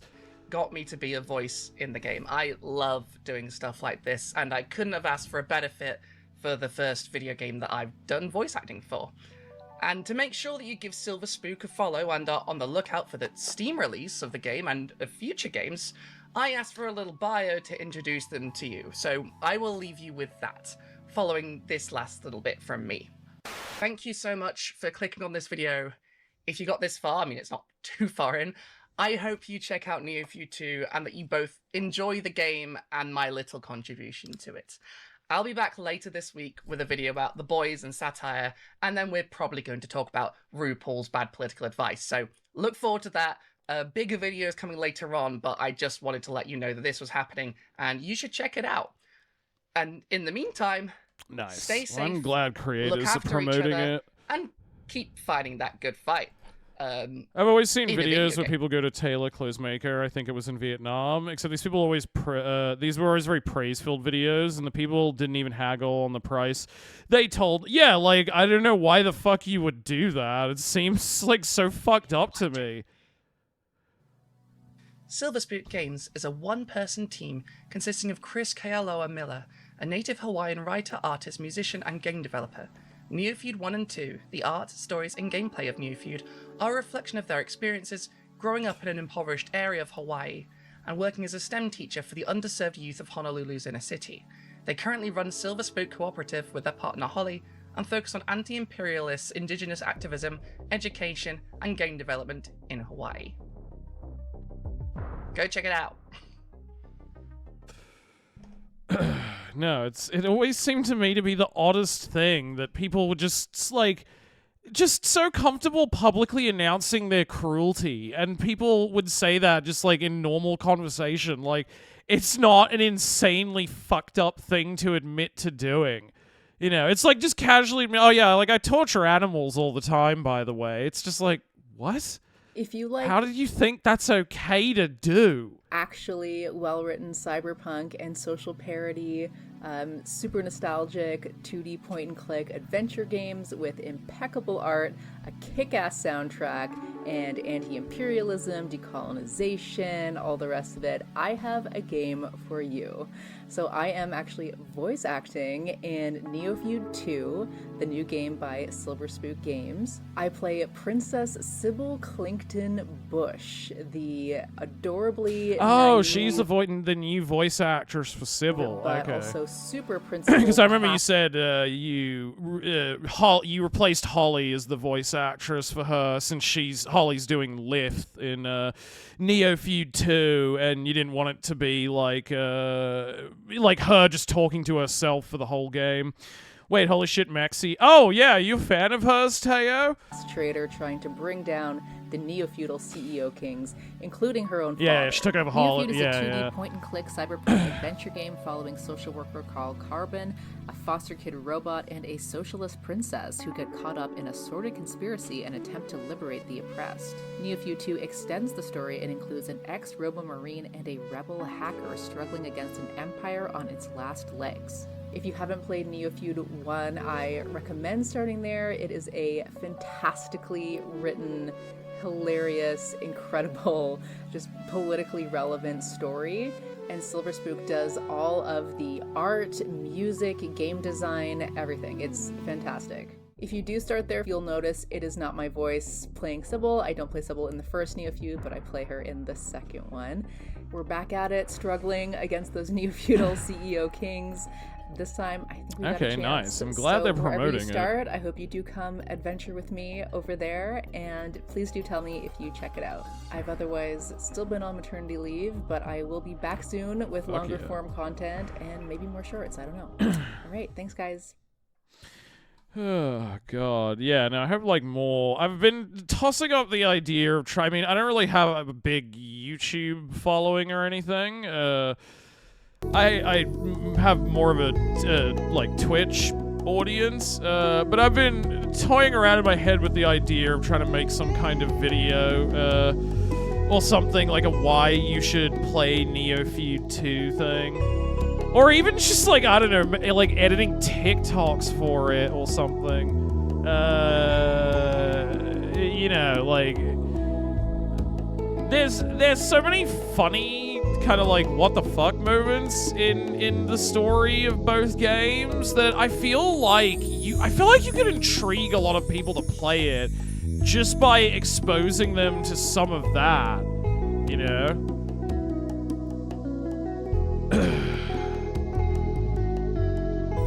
Because, like, obviously, I think the main audience for this kind of thing is going to be people who are actually interested in politics and invested in the themes of the game, or who really like point-and-click adventure games.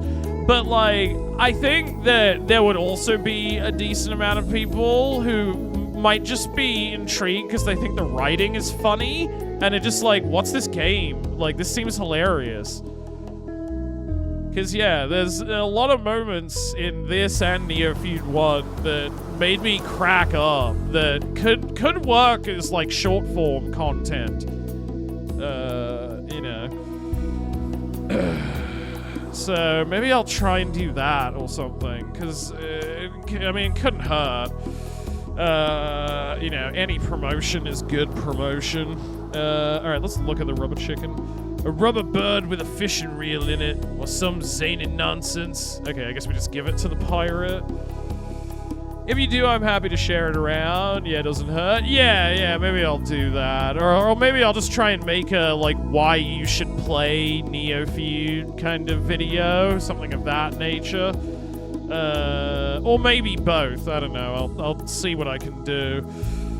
Like I said, I'm definitely more of a Twitch rather than YouTube content creator, so I don't have the biggest reach. But who knows? Maybe the video will pop off and it'll get a lot of views. 100% could blow up in different contexts. Yeah, that's what I was thinking, Teo.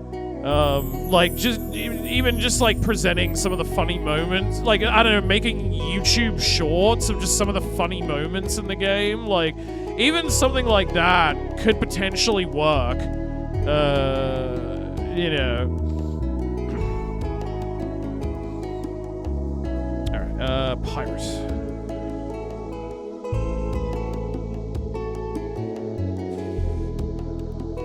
Okay, here's that rubber chicken you were asking for.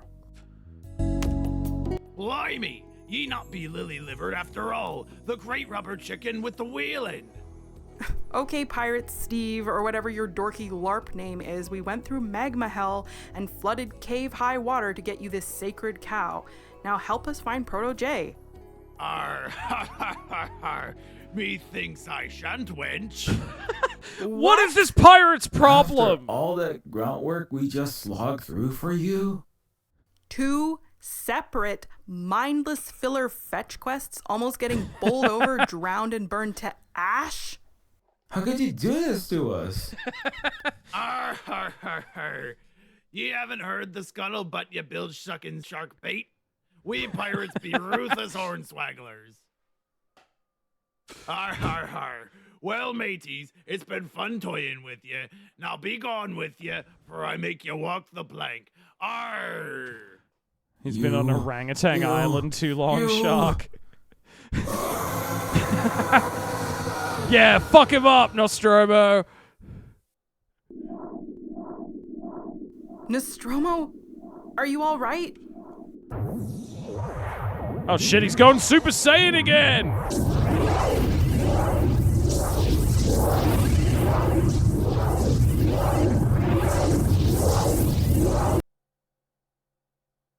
Nostromo! Okay, interesting. Arr, I haven't been cleaved to me brisket like that in so long. Oh, this is the fun part? Okay, nice. Stormy, are you okay? I think so. Did I have another side brain glitch or something? I think it's something more than that. Who be ye, sea dog? I don't know. I'm just Nostromo. Methinks not.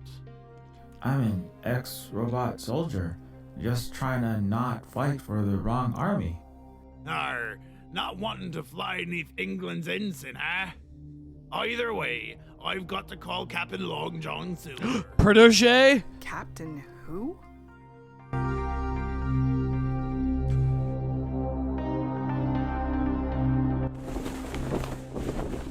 Is he in the pirate ship? Oh, okay. A Skull and Bones pirate flag? Are these guys actual pirates? Of course. Okay. Hell yeah! Our boy Proto-J is back!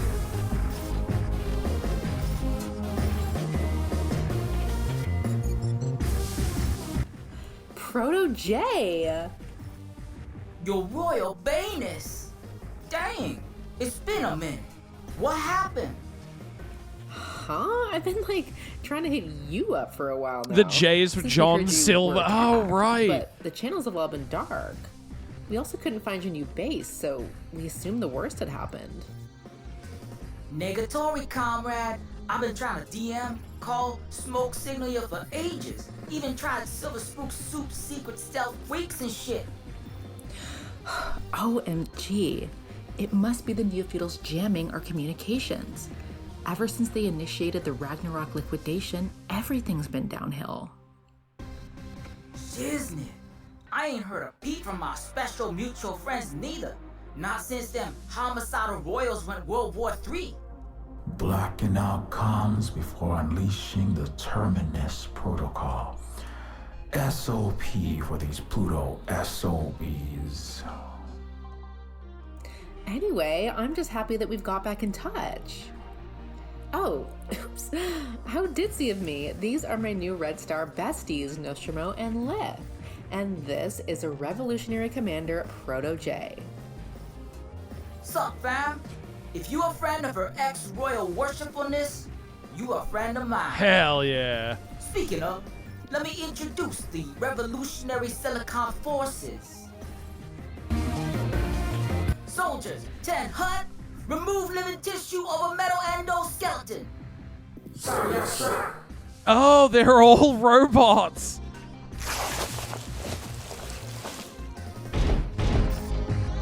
Oh shit, it's for the guy from Neofeud 1!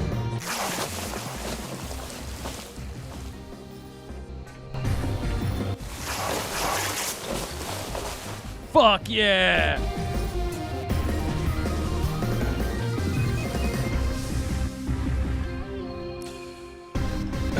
Another reveal, yeah, fuck. I didn't think that guy would come back from Proto-J's hangout, his base of operations from the first game.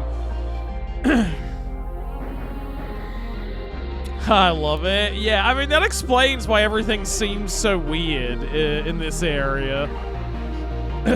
Wait, you're Proto-J, Captain Long John Silver? You're the legendary robot, Proto-J? And you're also Pirate Captain Long John Silver? Ha! My old gov issue name was Johnny. When I was head honcho of the baddest drug gang in Dickinson. Oh yeah, actually I think I remember that from the first game. Proto-J, or the $6 billion baller. God, I love that title for him. Long John Silver is just some cosplay shits and giggles bullshit. Why were you guys skinned up? Yeah, I am curious. With white human tourist disguises. Why were you guys skinned over with white human tourist disguises? Utroids look the other way if they see loaded, pasty humies colonizing native land, soaking up rays and partying. It's a cover for our revolutionary military ops. So when giants from Babylon come fee-fi-foing down here, they leave us alone. The $6 billion bullet is second in command. Talos, the Area 51 escapee. Over-weaponized Shredder. Yeah, I mean, that is basically what he looks like, yeah. Yeah, I'm curious why the hippie surfer digital nomad douchebag guy. Why did you choose yoga vegan lady and hippie surfer digital nomad guy specifically? These Utro-human personas were based on former settlers that we killed or kicked out of the island during an anti-colonial armed struggle. Based! Ha, we got video recordings of them snobby, racist invaders and trained ourselves to mimic them. No hard feelings, compadre. I was just acting totally gnarly, bro. Hasta la vista, baby! Yeah, I'm a robot, so I can't even eat coconuts. I was totes just role-playing a purebred entitled lady. Wow, you even had me fooled. Yeah, Proto-J I gets guess it done. no one asks questions if they see Western tourists and home stealers sunning, partying, and safaring in tacky resort/forward operating bases like we once did in Hawaii. It totally makes sense now. Neofeud 2's secret subtitle is Revolutionators. Leave it to Proto-J indeed, yeah. Okay, awesome. Fuck yeah. Wasn't Revolutionators also one of your other games? Or it had a similar name to that, I think. I vaguely remember that from when you were talking about some of the other games that you've developed. Oh, Decolonators! That's it. Sorry, my bad. Yeah. Made with Luna Oi about Vietnam. Yeah, I was thinking of Decolonators. Okay, nice. Fuck yeah. Why did you choose a Blackbeard disguise and this Adventure Island theme park in Orangutan Island jungle? I do like the Monkey Island reference. Good question, matey. Eutropians had blueprints for Pirates of Orangutan Island theme park here. Before we forcefully terminated their occupation, we built the swashbuckling animatronics and plastic boulders to keep the island disguised. We thought about a Jurassic Park Dino Disneyland, but making giant T-Rex blow-ups and shit was too much hassle. I figured you'd pick up on all the Yeah. No, that was immediately what occurred to me. I was like, I get it. It's a Monkey Island thing. I mean, it makes sense. It is of course you'd want to pay homage to probably one of the most well-known, beloved point-and-click adventure games. Yeah, it's a good way to reference it. All right. What are all the contain? Yeah, I'm curious about that too. What are all these shipping containers doing here? Our revolutionary forces been intercepting Westoid ships supplying killer arachnoid drones, COVID-349 bioweapons, and other horrors to the Eutropian entity that's committing ongoing genocide. We barely escaped those death machines and super plague with our heads attached and our bodily fluids in our bodies. But why do you say Eutropian entity? Isn't it just the country of Eutropia? Eutropia is phony AF. The real indigenous name is Yeeden. Before them white aristo biznatchers murked the Yeedenis and stole the land, made it the whack crapscape it is now. Like Palestine before Israel, or Turtle Island before Euro genocide. From sea to shining sea. So you were the ones commandeering Eutropian ships. GNN News always called you pirate terrorists interrupting freedom of navigation. Huh. Who are the bigger terrorists? The ones killing millions of innocents in y'all hometown, or us trying to stop the extermination? And piracy? You kidding me? Everything them Euroids have was stolen. Yeah, I mean, the West under is the barrel biggest of a terrorist gun of on all. Earth and the rest of the galaxy. You trolls be the biggest pirates of all. And hey, veteran ships are free to navigate, cause they ain't doing war crimes. We just trying to enforce international law and shit, yo. Damn, that really has a lot of relevance to what's happening with, the US and Iran right now. I do like the idea of referring to it, though, as an entity. It's one of those, Nick Landian concepts that I always thought was, very interesting and accurate. Even though Nick Land himself was a piece of shit. But, the conceptualizing capitalism as a kind of techno-alien entity that's sort of invading the past via the present and making everything worse the more it kind of manifests itself is a very interesting idea. Very interesting way, like hyperstitions and all that kind of thing. Techno inevitability. In some ways, it really is like a malevolent alien entity that's trying to kill us from the future. Oh, I didn't know he was a piece of shit. Who, Nick Land? Yeah, he's like very pro right-wing kind of governments now, Teo. Well, kind of. He moved to China and seems to think it's awesome. And he does shill for China a bit, but he's also, like, very pro sort of Trump. Because he views, like, right-wing authoritarians as being the most likely to achieve his sort of techno-accelerationist, like, ideal scenario. Oh, really? Yeah. Yeah, I mean, he's like... Trump has been the best thing for China in the past 40 years. Yeah, he's weird. He had some interesting ideas, but he kind of lost his mind after a while. He's an example of, like, being smart, but doing way too much drugs, so much that it fried his brain and made him come to some very weird positions on things. But a lot of his views on, like, techno-capitalism and hyperstitions and stuff are very, like, interesting and have value. He's just a maniac. But he had some interesting ideas. Although, weirdly, he seems to view, like, the complete collapse and destruction of humanity at the hands of the techno-capitalist machine as an ideal scenario instead of the nightmarish end of the world. You know. He basically just thinks Trump is gonna make fuck up the world faster than anyone, so he's in support of that. Is he AI brain? Nick? Yeah, I mean, very much so, Teo. That's kind of his whole thing. He was writing about that before AI was a thing. Aren't you worried about that volcano? Nah, dog. If the flaming rivers get close enough, we just roll the shipping containers to a new area. Once the lava cool, we jackhammer new tunnels to our underground complex. Underground complex? Like, his whole thing is basically that humanity should be optimized out of existence.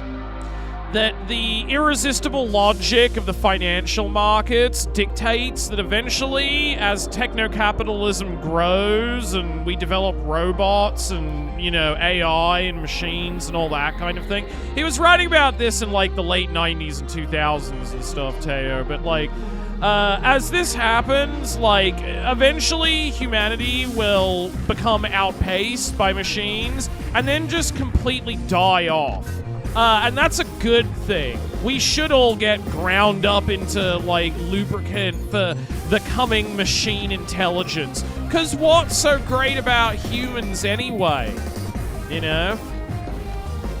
Like, he views the system as inherently exploitative and too full of contradiction to last forever, but he thinks that's a good thing, because humanity should just die and we should just get replaced with robots. Essentially, he wants to I thought he was critical of capitalism, though. No, he loves capitalism because it's going to enable the death of the human race. Absolutely, Lot. His ideal scenario would be taking all of the safety measures and regulations off of capitalism and just letting it rape the entire world until there's nothing left. And then our machinic descendants will spread out into the universe and enact that same cruel market logic over every other living thing that exists in the world. He's a no, he's not. He's not. He's not like a Ray Kurzweil transhumanist guy.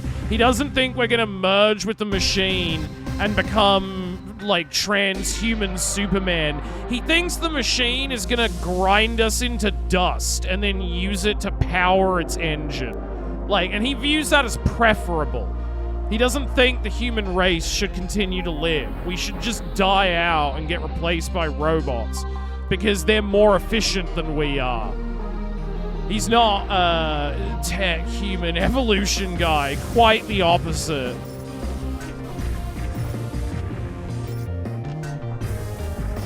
But yeah, he's only critical of capitalism, Teo, in as much of the sense as that he thinks it's going to cause the death of the human race. But again, that's a good thing to him. That's kind of the whole philosophy of techno-accelerationism. That we should just break the world and cause the apocalypse. Because what's so good about humans anyway? Like, we're kind of cringe. We should just be robots. It might have been others writing about his writing, using it as a warning. Oh yeah, no, like, his ideas have a lot of people like me who agree with them, except we don't think the human race should end, and view his ideas as probably real, but like horrifying and something we must avoid at all costs. Yeah, a lot of people have written about Nick Land's writing. I've talked about him in that vein on stream before many times, but the guy himself is, like, evil and thinks that's a desirable outcome for humanity. Like, his stuff is a good warning, but he himself does not agree with that. What are those tree houses for? Is that where you live? Nah, they're decoys. To make the Imperial bitches think we just simple natives slinging coconuts. Those royal asshats smoke their own speciesist copium gander. They in for rude awakenings. Alright.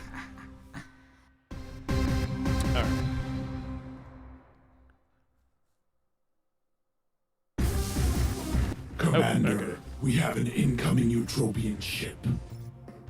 Y'all gonna see the RSF in action. Put me through. This is Commander Proto-J of the Revolutionary Silicon Forces. Your ship, Prosperity Guardian, is en route to Port Neoliberon to supply the Prosperity Guardian Utopian entity with weapons and fuel in support of its genocidal siege on Eden. We are enforcing a naval blockade on Eutropia until the end of the massacre and food and fuel is allowed into Eden. Change course, or you will be fired upon. This is the captain of Prosperity Guardian. We do not speak to pirate Hey, Silver Spoon! Thank you for the raid! How's your stream? I'll give you a shout out. Just like the Coastlandia ghetto.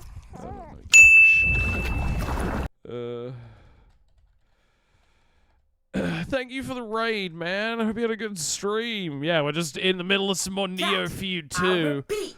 Change course, or you will We be finally fired tracked upon. down Proto-J. Sir, So good to see him again. Motherflacking Imperial honkies want to flock around with the Chrome Panthers? Time to find out. I like how Soldiers, he basically ready on. became robot Huey P. Newton. Yeah, smoke him, Proto-J!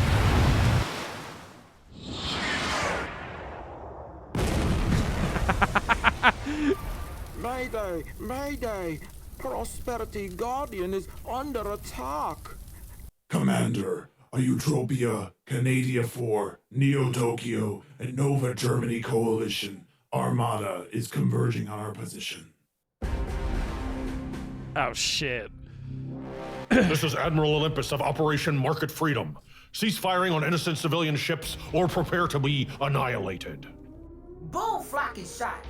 Y'all full up with WMDs, Revolutionary struggle terminal time, guns, yeah. Resident Evil class bioweapons and grenades disguised as Vienna sausage stands to kill starving kids.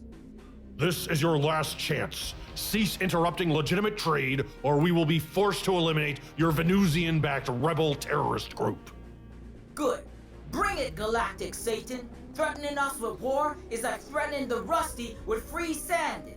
We're happy to set your paper tiger ass on fire. We'll paint the sea red with y'all colonial clowns' blood. We'll turn your White House to the Black House next. Revolutionary Silicon Forces, fire at will! Fuck yeah!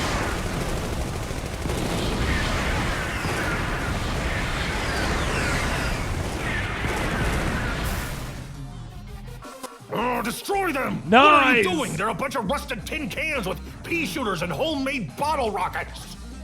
Sir, we're trying, but the enemy has superior weapons, training, and tactics. What? You inbred stack of shit? I said annihilate those robo-terrorists. That's an order. Sir, half of us have COVID. I mean, mystery flu brain damage. We're at quarter-staffed due to the recruitment shortfalls. Mystery and the flu. Starry Destroyer is missing panels and cannon barrels. Missing barrels? Well, we'll find the damn barrels then. We spent 10 trillion on this fleet of warships. With all due respect, 95% went to Raytheon exec, sir. Then we ran out of bolts, so we had to hot glue our missile launchers on. Aw, man, we lost. This sucks. Where's my blankie? I think I pooped my alpha dude man diaper. This war was more fun and easy when we were carpet bombing school buses and sniping toddlers in New Palestine.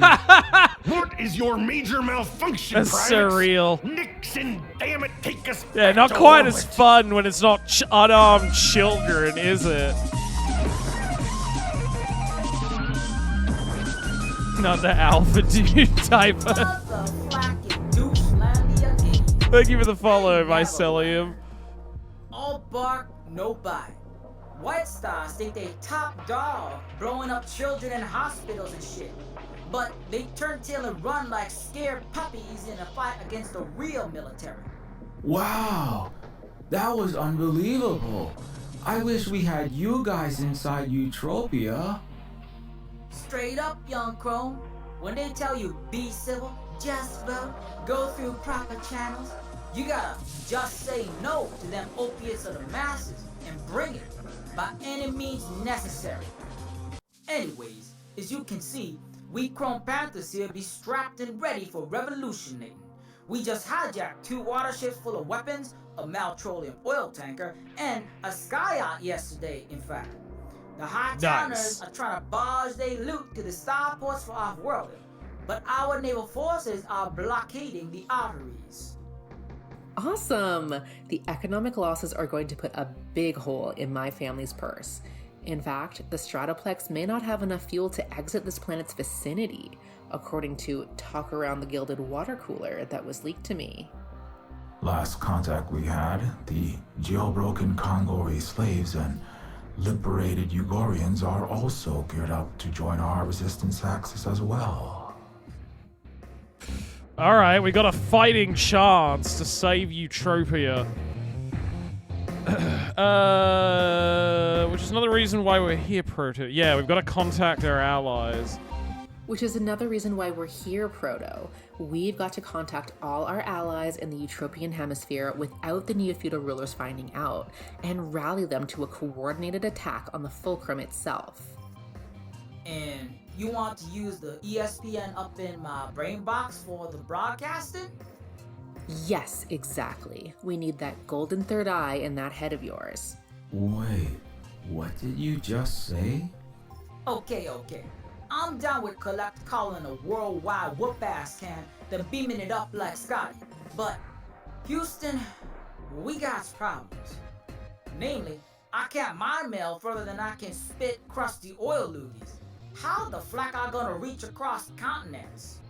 The hyperdimensional power source of the superpositor may be able to supercharge your advanced consciousness abilities, boosting your signal theoretically. Interesting, because yeah, I remember that from the first game. Like Gertzel made We'll give you the Proto-J world's with biggest karaoke machine. unique qualities, like that give him mental Shizzy abilities. Listen, I used to joke about my Professor X mode, but damn, never thought I'd get strapped into a motherfucking Cerebro, for real. Huh.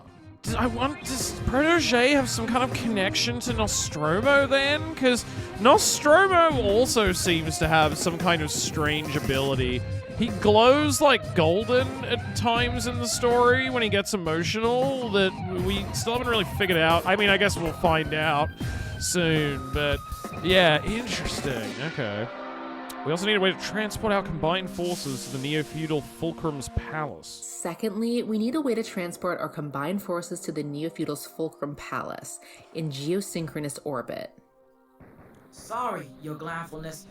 We've commandeered ourselves some F-135s and a few Stellar Destroyers, but the Neofeuded Duddies will ID them ships as stolen and blast them before we breach the clouds. You're right. This superpositor can blink past their defenses, but the cabin can't hold more than a small entourage. We'll need more than a little Ocean's 11 team to launch a full-scale armed revolt on the Plutos. It'll take all. Is that supposed to be communist John Connor? Basically, Wait. Lucy. I mean, there's a little more to it than that. Homeboy? Aleph? But The one who he is opened the supposed to portal look to like planet John Eden from Connor. Earth? Yeah, exactly. It's a long shot, but maybe he could whip out that Stargate magic, deliver our forces to the palace door, like Domino's Pizza? I don't know. We've no idea where Aleph disappeared to since he transformed back into his seagull form. Plus, he doesn't respond to requests and has never spoken a single word. I mean, it's kind of like John Connor meets Huey P. Newton, Lucy, the founder of the Black Panthers. Well, one of the founders.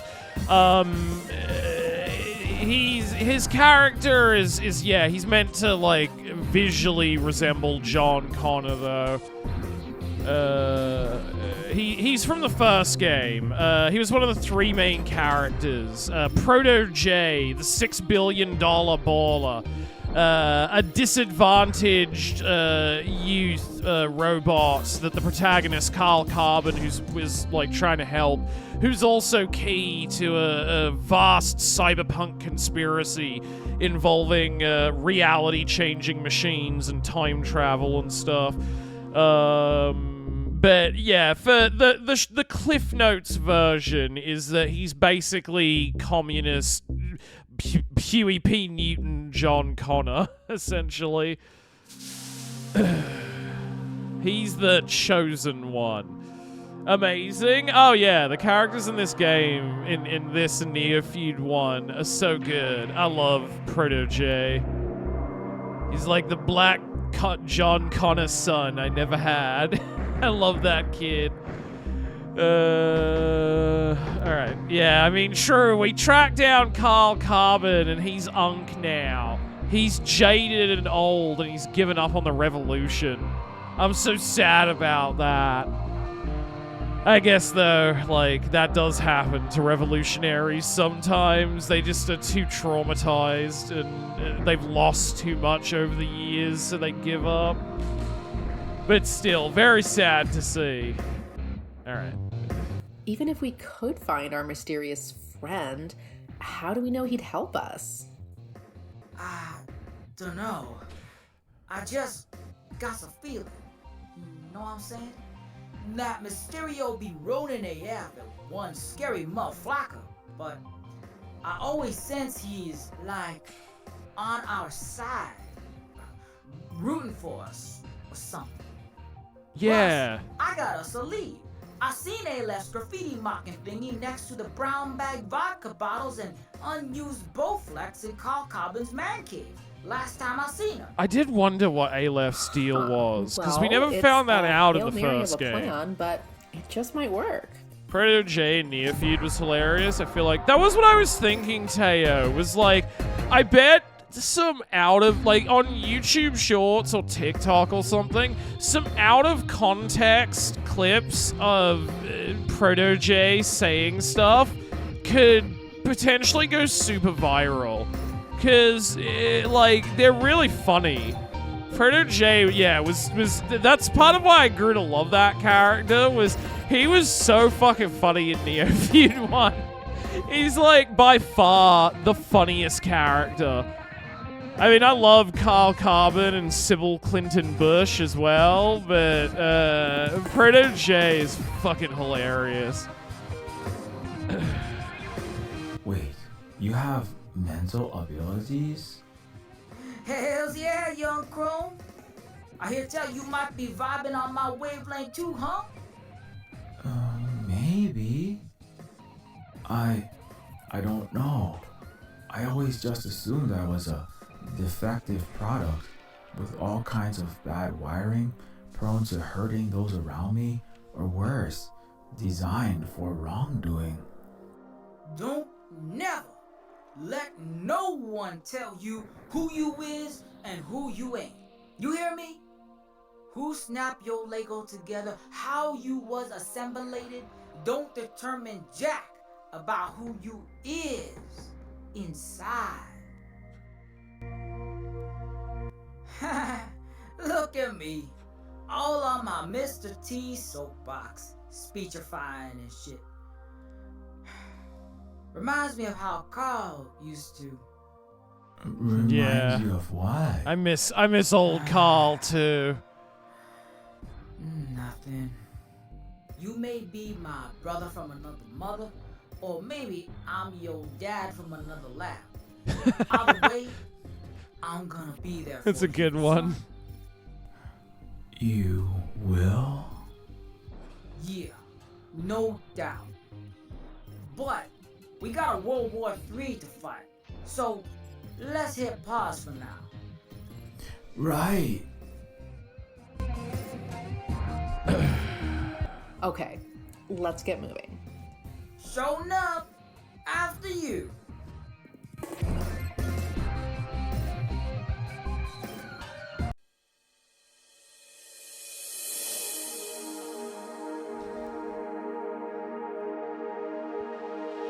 Well, maybe I'll do that. Maybe just as an experiment, I'll make a Neofeud Clips TikTok account.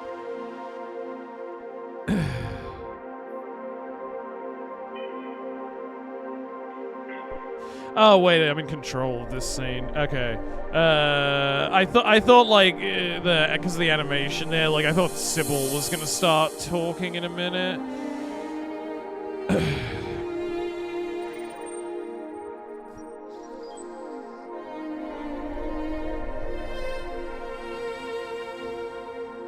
Alright, is there anything new to look at, like, in the background or anything?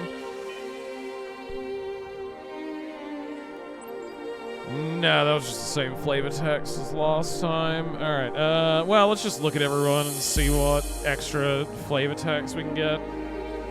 Robo-Revolutionary Commander and former $6 billion baller, Proto-J. It's ex-deity / royalty turned comrade Sybil, one of the first patrons of Red Star. Silver Spook, the poltergeist with the most corpo heists, the ethereal specter of communism. Lith, Sindarian refugee and computer virtuosa, goes by hacker alias Countess Zero Cool. Big insurgency goth girlfriend. She, they, CEO eater. Lith shadow media bio. What does it say if I look at myself? It's Nostromo. It's me. Alright, let's talk to everybody, I guess. Proto-J, Christ. It's good to... I mean... Don't do that, Chrome Skillet. You're gonna pump my head up like Arnold Schwarzenegger. Right, but I mean, the Proto-J, the greatest robot legend ever, is right here. It's like Santa dropped the best Christ-Gettings Day present ever down my paid oxygen chute. So, the story of me your whenever golden Silver capital Spook is race in my chat. wasn't just Religitron mumbo jumbo. You actually have mental powers. That's right, young Chrome. Back in my pre-communist, rascal-ass gangster days, my handle was the $6 billion baller. That's how much cashish the maker corp made it rain on my maker to design me. Really? And did this creator give you an instruction manual on how to use your Dr. X mode, or what you call it? Nothing like that. Shit. It was rough, bro, but I ain't even know my old man most of my life cycle. I was drop kicked out of corporal arcology into the ghetto. Got beat to scrap by species as cops, hateful meetings, no legit jobs. School was a damn defunded lithium lab. Then I graduated to prison. Nobody taught me shit, son. Nobody taught none of us. Nobody cared. Anyway, one day these bigoted ass humies was smashing my face in with a baseball bat. Suddenly, I sees this golden light, and bam! I'm all like Super Saiyan out. It feel like scoring all the power-ups in Mega Man X from Dr. Light all at once. I twitch a finger, Billy Bob swung the bat at his robophobic buddy. Like I was pulling puppet strings in their minds from my mind. Like I was playing Street Fighter 2, button mashing both controllers, and they was Ryu and Ken hurricane kicking and dragon punching each other. Dog, I was so angry, I made them flacker smash each other to bloody pulps. This robot chick is nuts. That's a man, Mr. Spootosaurus.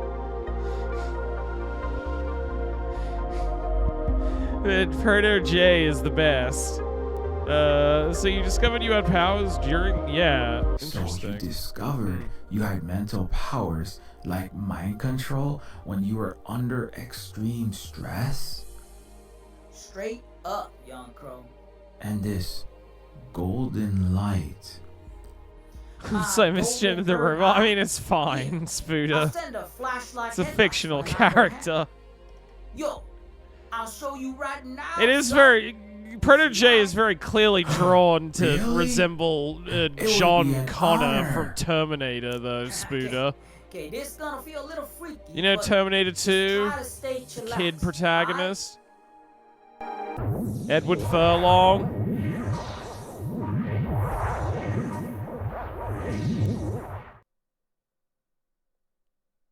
Whoa!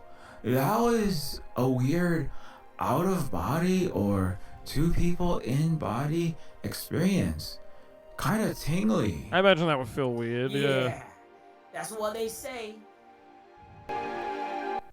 This is gonna sound weird, but it's like I felt that before, but I can't put my finger on where. Unlikely, homie. No other cyanators around but us, right? Yeah, probably just deja vu. Also, I dance professionally, but I don't recognize that groove you made me do from any toxic viral vids. Oh yeah, Running Man. That's old school moves from my boombox breaking days. Have you ever found yourself levitating?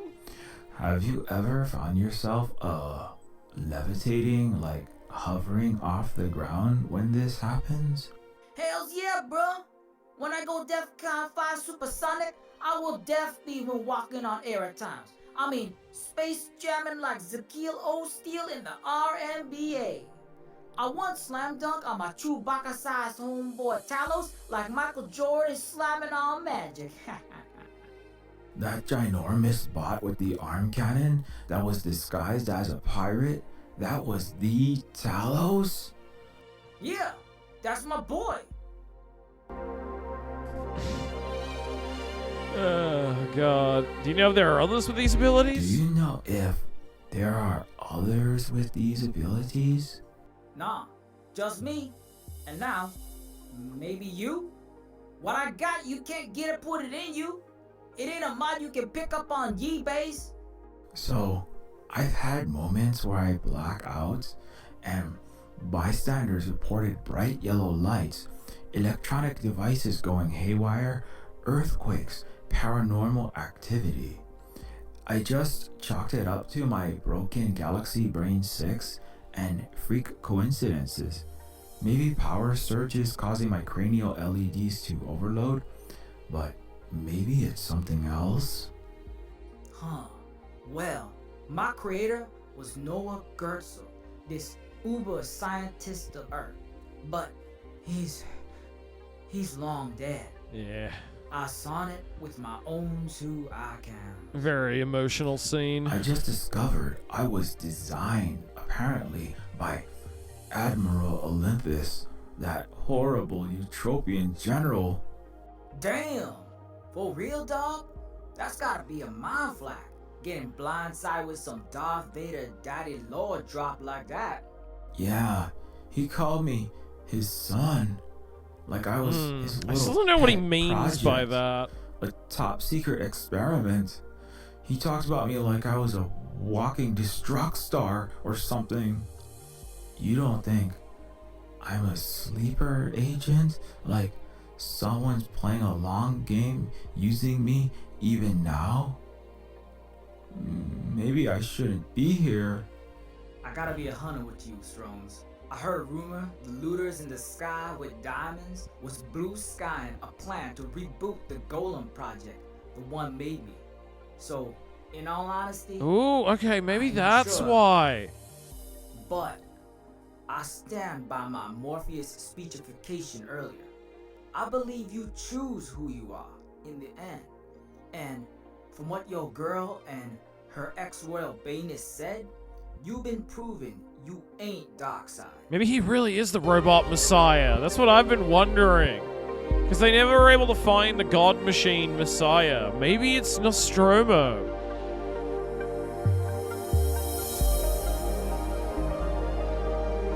About that battle. You did a great job against Admiral Olympus. You and your army did a great job against that Admiral Olympus.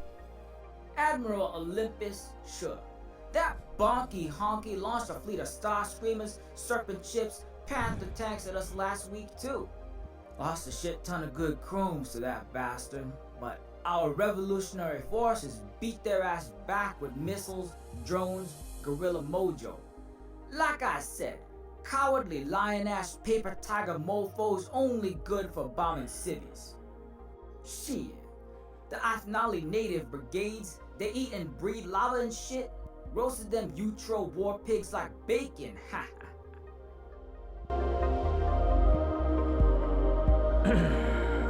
Athnali natives that eat lava? Where were they? Athnali natives that eat lava? Thank you for the clip, too. They? Oh, yeah. They cover the other side of Athnali Island. The native name. They share it with us sentient machines.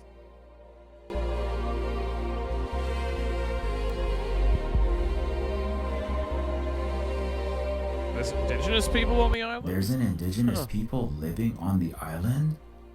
Don't take this the wrong way, but mightn't that make you Silicon's settlers occupying native lands? Some jerkholes do diss us, claim we's robos colonizing the island. But the Athnali let us immigrate all legit, with blessing from their government and shit. Like Chinese and blacks prospering in Hawaii before the US overthrew the gov, banned Hawaiian language, and put them all in chain gangs and ghettos. Us Chrome Panthers and Athnali all chill coexisting and shit. Like Jews, Muslims, and Christians in Palestine before them cracker Nakba ass Zios frack shit up. Every accusation of confession with these Euroids. Yeah, like, there are plenty of multicultural societies where, like, the rights of everyone are respected. I don't get these people who are just, oh, there's just no way. We have to do remigration. We can't just live with people who are different than us. It's like, really? Because there's so many examples of that working. It sounds like you just want to live in an ethno-state. I've heard about you my whole life. I've heard about you my whole life cycle. I've always wanted a connection to the great Proto-J and his Lieutenant Talos and the great movements in Siliconth history that I've been cut off from in Neoliberon. It just feels so surreal, like a dream or a mythium trip to actually be here with you in the metal and plastic and, I assume, gold flesh? still do got the retractable gold Desert Eagle, dog. You wanna see? Holy flack! Closest I've come to that was his an gold antique guns. Proto-J Kung Fu Grip action figure owned by an eccentric aristo-robotologist when I lap danced him in his museum. Shit, I'm sorry. I bet you have silicons asking for autographs, freaking out, making it weird, having fangasms on you all the time, huh? I mean, yeah, but it's all good, son. I mean, I ain't never had no dad. Had to build my own family. One deal, one shot at a time. Least I can do is be there for all them lost youngins, for the children, like Wu-Tang.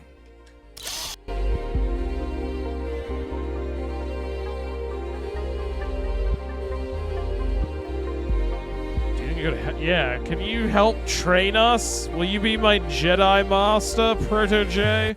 So, do you think you can, help me with my weird head problems, powers, inconvenient blackouts? Most deaf. Okay, first things first. Shit. I never taught Jedi mind trick karate class before. Hold up, give me a second. Okay, this gonna be a rough boot camp, so are you sure you wanna learn? Yes, please. I need to figure myself out. Okay, you ever been dealing drugs to survive the ghetto with some flacking knock on your ass and then you running from the coppers? I just promised never to sling crystal meth or Safanil ever again. But yeah, I know what you mean. Straight up, me neither, Holmes. I ain't about that gangster crap no more. But we remember, right? So focus your brain drive on that feeling. How is this flacked up shit happening? The fear, terror, rage. Think about getting shot or going to prison forever for trying to make battery recharge and rent money. Okay, I'm trying. Okay, now imagine I'm the cop about to blow you away, drop a water gun on your corpse, and collect a fat paycheck. But Proto, I can't. No worries, son. It's all part of the lesson. Wax on, wax off. Okay, I'm trying. I feel. Come on, weird and Nostromo. tingly. Awaken your inner eye. What? What's happening? What are you doing? Focus. Now, I'm the cop with the gun. Make me shoot myself. What? No way! I can't do that. You got it, Padawan. This all part of training day. Don't worry about me. Now, make me point this motherfucking gun at my head and pull the trigger before I shoot your robot ass.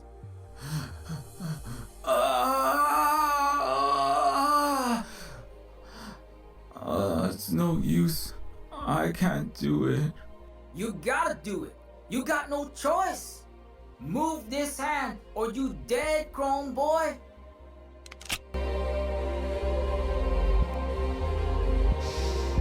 So you had to shoot Nostromo? Okay, how's this? If you don't make me drop this gun, I'm gonna pop a cap in my own skull case, and the death of the great revolutionator Proto-J Christ will be on your Pontius ass hand. Jesus Christ, Proto-J. We No, get the point. Stop! You're taking this a little far.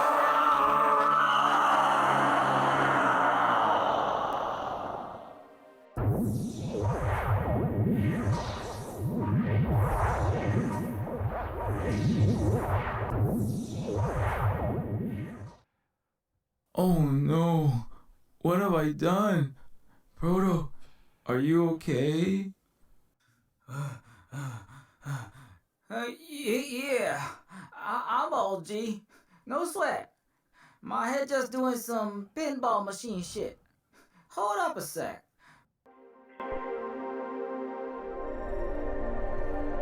Hey, I'm sorry I had to hit you with that, for real. but it's the only way I know crack open that golden third eye. At least when you're a fresh white belt at it. I see. I guess fair enough, Well, but how still, you that feel was now? a big gamble. Weird and tingly all over. Like, I plugged my recharge cord in a 120 volt outlet, but it turned out to be 120,000 volts. Right? That's it, dog. With training, you should be able to get in the zone all by your lonesome. Then you can free your mind like Neo at the drop of a hat.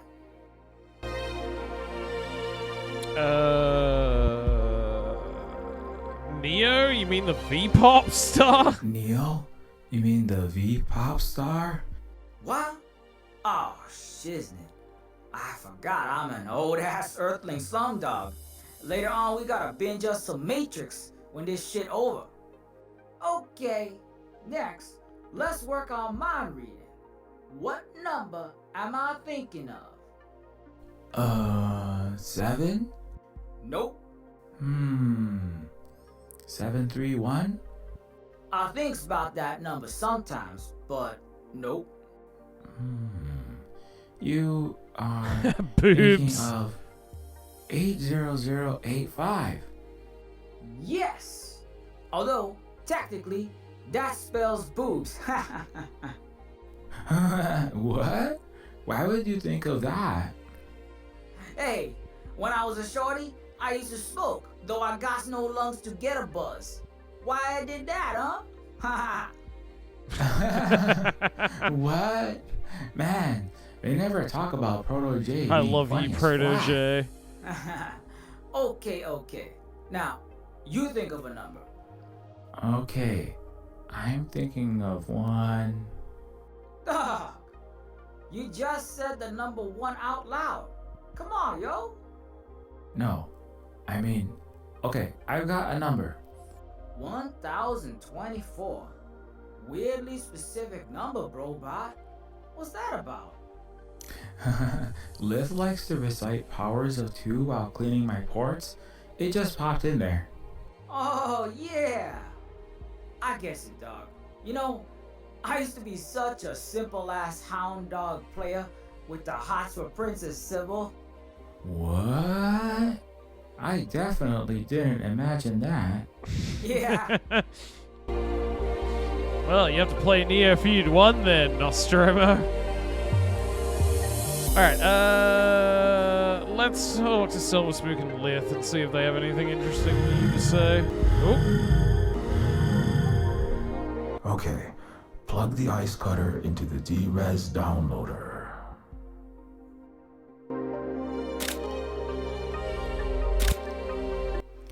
Check.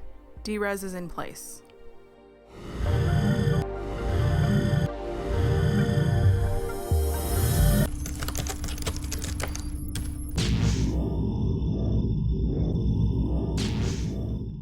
Now, the cyanizer cable needs to be Y-split into the coaxial dimensionator.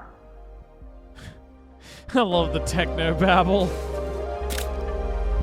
Cyanizer is bifurcated and coaxialized. Wait, hit the breakpoint. The Dimensionator needs an ethereal net adapter, I think. Don't forget the flux capacitor. What? Oh, holy global meltdowns. You're right, Liv. Being a disembodied armless hollow, I'm nerfed when it comes to nitty-gritty physical details. That's why I'm here. It's really just an honor to work with the HexGen Manifesto author and OG Uprising leader. Nah, I'm no leader. I just have unhealthy habits like opulence intolerance syndrome, dying trying to stop it, and random info dumping on younger, less dead strangers who listen to me for some reason, thus risking their own health. You forgot self-deprecation. Ha. Mea culpa. Or should I say, mea tulpa as a bodiless thought form. I guess the difficulty of this project is getting to me. I worry that I've overpromised to the team and I don't want to let you all down. That and seeing Proto and the Bolshevik bots send the Utro army packing, scoring a clear win. It makes me question my utility as a slain, immaterial loser. Hey, sacrificing your life for a noble cause is S-tier leadership in my book. And without you, I and all of HexGen wouldn't exist. You don't say that, Silver Wasn't Spook. it you You're a and Sybil's hero. earbuds waking up Sleeping Beauty? If you hadn't disrupted the royal ball, the Egalite upheaval on Earth never would have happened, and neither Proto-J nor his army would even be here. You're right, Liv. I know I should take my own medicine and stay positive. As a ghost, I can execute impossible feats in the digital realm, but on the flip side, I think my lack of physical form can drive my mind up the wall. Really? How's that? You heard of Phantom Limb? Maybe I've got... Yeah, that would be phantom horrible body as an syndrome. AI. The Phantom brain full longing body for embodiment, syndrome. Yearning Yeah. to dodge drone strikes, crawl through vents, jack into corporate servers with my own two hands, like I used to. I admit, though, working with you vicariously does help. Glad to be of service. Speaking of anti-corpo cyber-punking adventures, I actually narrowly escaped Miss Karen by sending a phalanx of daisy-chained Atlas autostalkers careening into a squad of killer tier X5s. Ha badass. They still use the tier line, huh? Lazy ass Plutos, always phoning it in. I had to fry dozens of tier X2s with HERF rifles, hacked together from microwave innards and iPhone chipboard. My fave is tunneling malware straight into the hive mind, giving the company brain an aneurysm, though. Totally. I actually used my own special viral recipe for the Utropian military. Countess Zero Cool's Lilith.exe worked like a charm. No shizite. That was you making the Z99s go kamikaze bumper cars with each other during the Ugoria proxy war? Yeah. Ha. Remind me not to cheat you with God mode wall hacks on Doom Deathmatch night. I mean, you're already OP'd since your mind can rev up 1 million brain cycles of runtime a second as you're executing on Le Super Machine. Hey, I'm decelerated when I'm hitting you with BFG 9000 blasts. You can check my logs. Countess Zero Cool, huh? Holy Hydra Plagues, it's been centuries since I've read Neuromancer. Gotta go find the ebook on the darknet. God, I fucking love Neuromancer. I mean, I've got it in my offline non-AI poison library if you want. I haven't reread Neuromancer in quite a few years at this point too, but I love all of William Gibson's writing. Neuromancer mention? Hey, Messi. I mean, of course it's mentioned in this game. As I told you about it when I recommended the book to you, it's one of the most influential pieces of science fiction ever written. Literally one of like the defining texts of cyberpunk as a genre. I mean, it literally invented the term the Matrix. It's still under my bed collecting dust. But no, like, I mean, even the character was just talking then, Mezzy, Silver Spook, is, like, the thing with him being a disembodied, like, ghost intelligence is also another reference to Neuromancer. There's a character in it called Dixie Flatline, who's like an AI that's made from the brain scan of this legendary hacker who's now dead. and he was called Dixie Flatline because he like flatlined from like hostile corporate antivirus stuff when he was hacking people. Because like in the future of Neuromancer, the anti-tampering like security measures in cyberspace are so strong they can kill you. And he died multiple times before like reviving. You know, they were able to medically revive him. And then he finally died for real, but he exists in the story as like an AI. Yeah, Dixie Flatline Spootosaurus. He was called that because he was southern and because he flatlined so many times.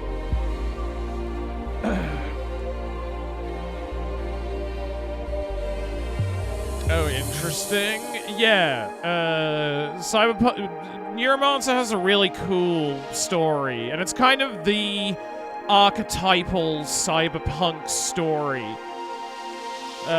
It's about a hacker, a console cowboy, as they call them in the book, named Case, who gets enlisted by an AI to do like a daring heist on the rich, like orbital palace of this wealthy family for reasons. I mean, I won't spoil it, but the AI wants them to like break into there and do some shit.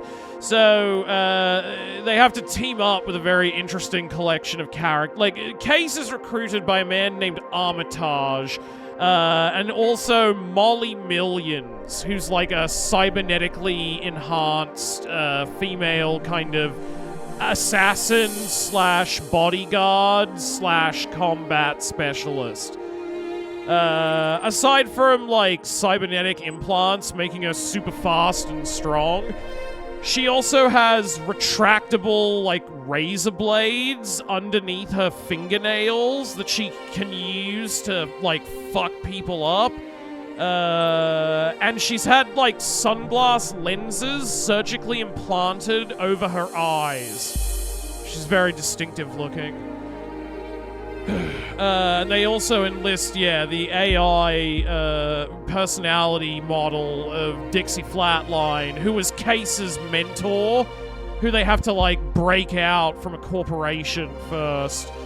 And also a like pervert drug addict with a fetish for betraying people, who has the ability to create like hyper-realistic illusions.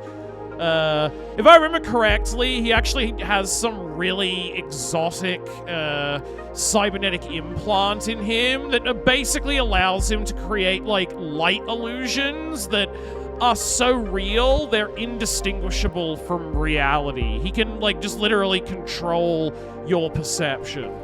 And they get enlisted by this AI to do this mission for it, which I won't spoil what that is. And there's a couple of sequels as well. Like, Neuromancer's a part of a trilogy. There's also like Count Zero and fuck, I'm mind blanking on the name of the third book in the trilogy.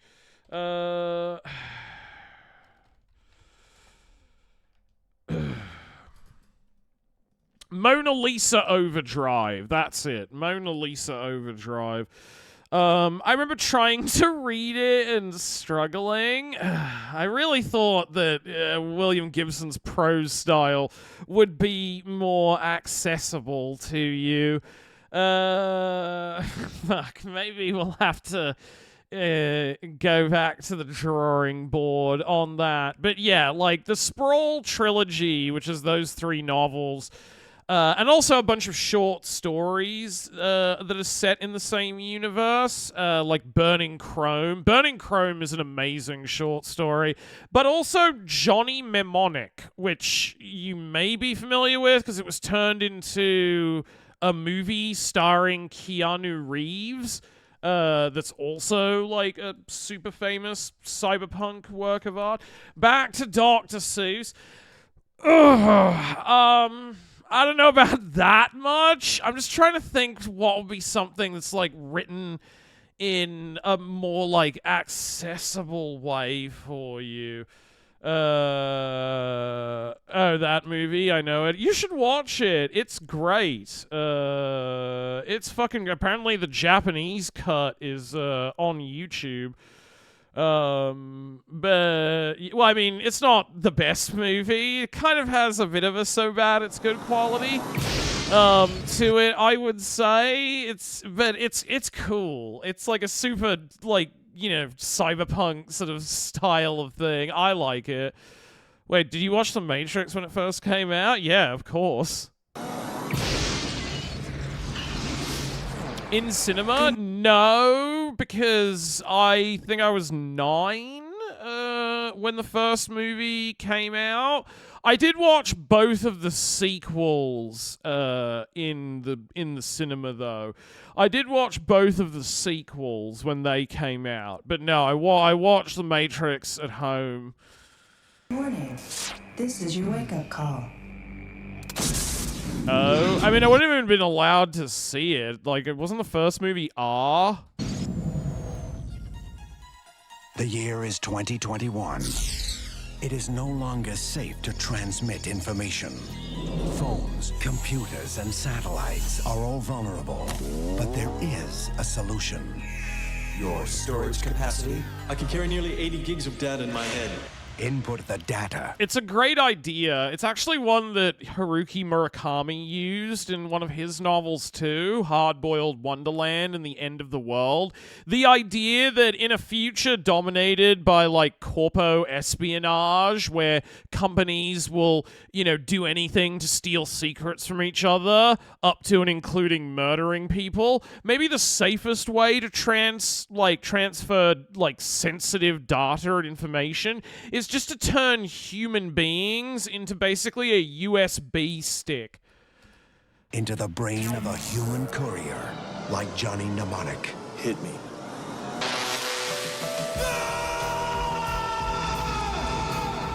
How do you fit all that in your head anyway? I had to dump a chunk of long-term memory. You had to dump a chunk of what? My childhood. What are you doing?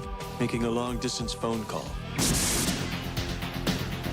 I got the goods, Ralphie. Now I just want to get them out of my head. Now, in a future... We locked on him. Where those who control the information control the world. I've been charged with recovering the head of the mnemonic courier. Everyone wants what is stored in Johnny's head. Double cheese anchovies? Yeah, like, this movie rules. It's a lot of fun. Time is running out. I'm a dead man if I don't get this out of my head. I can get it out. How? A cranial drill and a pair of forceps. For the future's most wanted fugitive.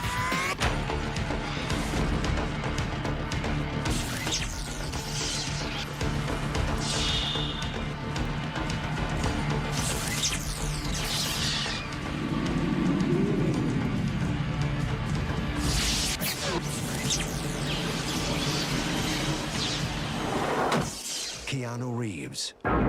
You can't shoot me. Not in the head.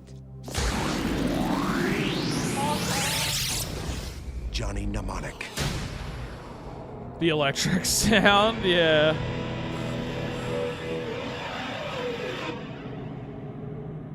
Fucking fun movie. I think someone is doing like a Neuromancer TV series or something. There was a teaser for it. Yeah, Apple... okay, well, it's so funny because we were just talking about this earlier in stream. I look forward to Apple TV making an incredibly good Neuromancer TV show that I will love and that literally nobody else in the world will watch or even know exists because Apple is terrible at marketing their TV shows for some insane reason. Because, yeah, they released a teaser, but it doesn't really show anything.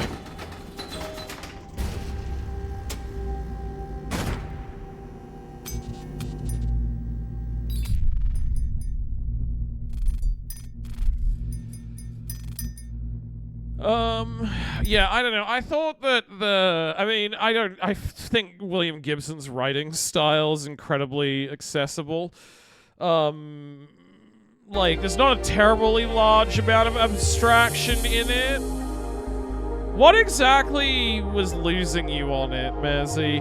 Apple shows are usually good? Yes. Apple shows are usually great. I'm watching a really great one right now called Widow's Bay, Mazzy.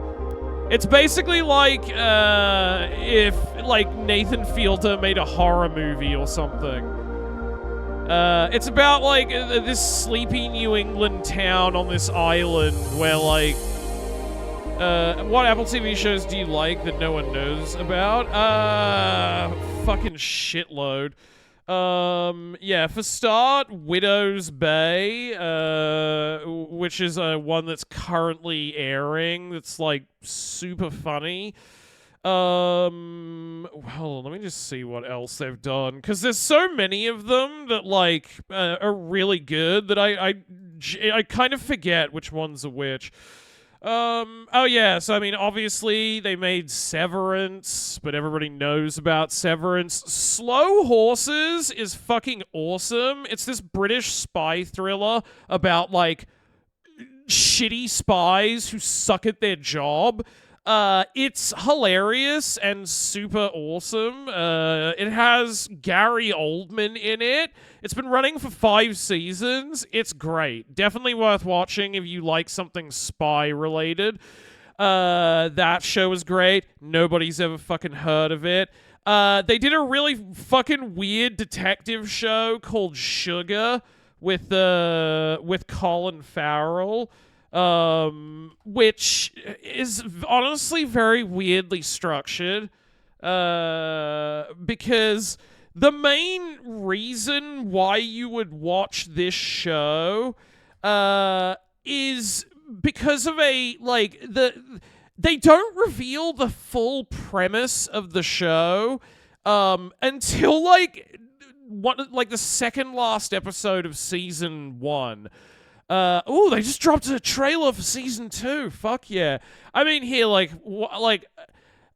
gonna spoil it for you. We'll watch the trailer quickly. I'm gonna spoil it for you because, legitimately, I think it's reasoning for why you would want to watch the show, which makes it really weird because none of their marketing can watch the main reason why you would find this interesting.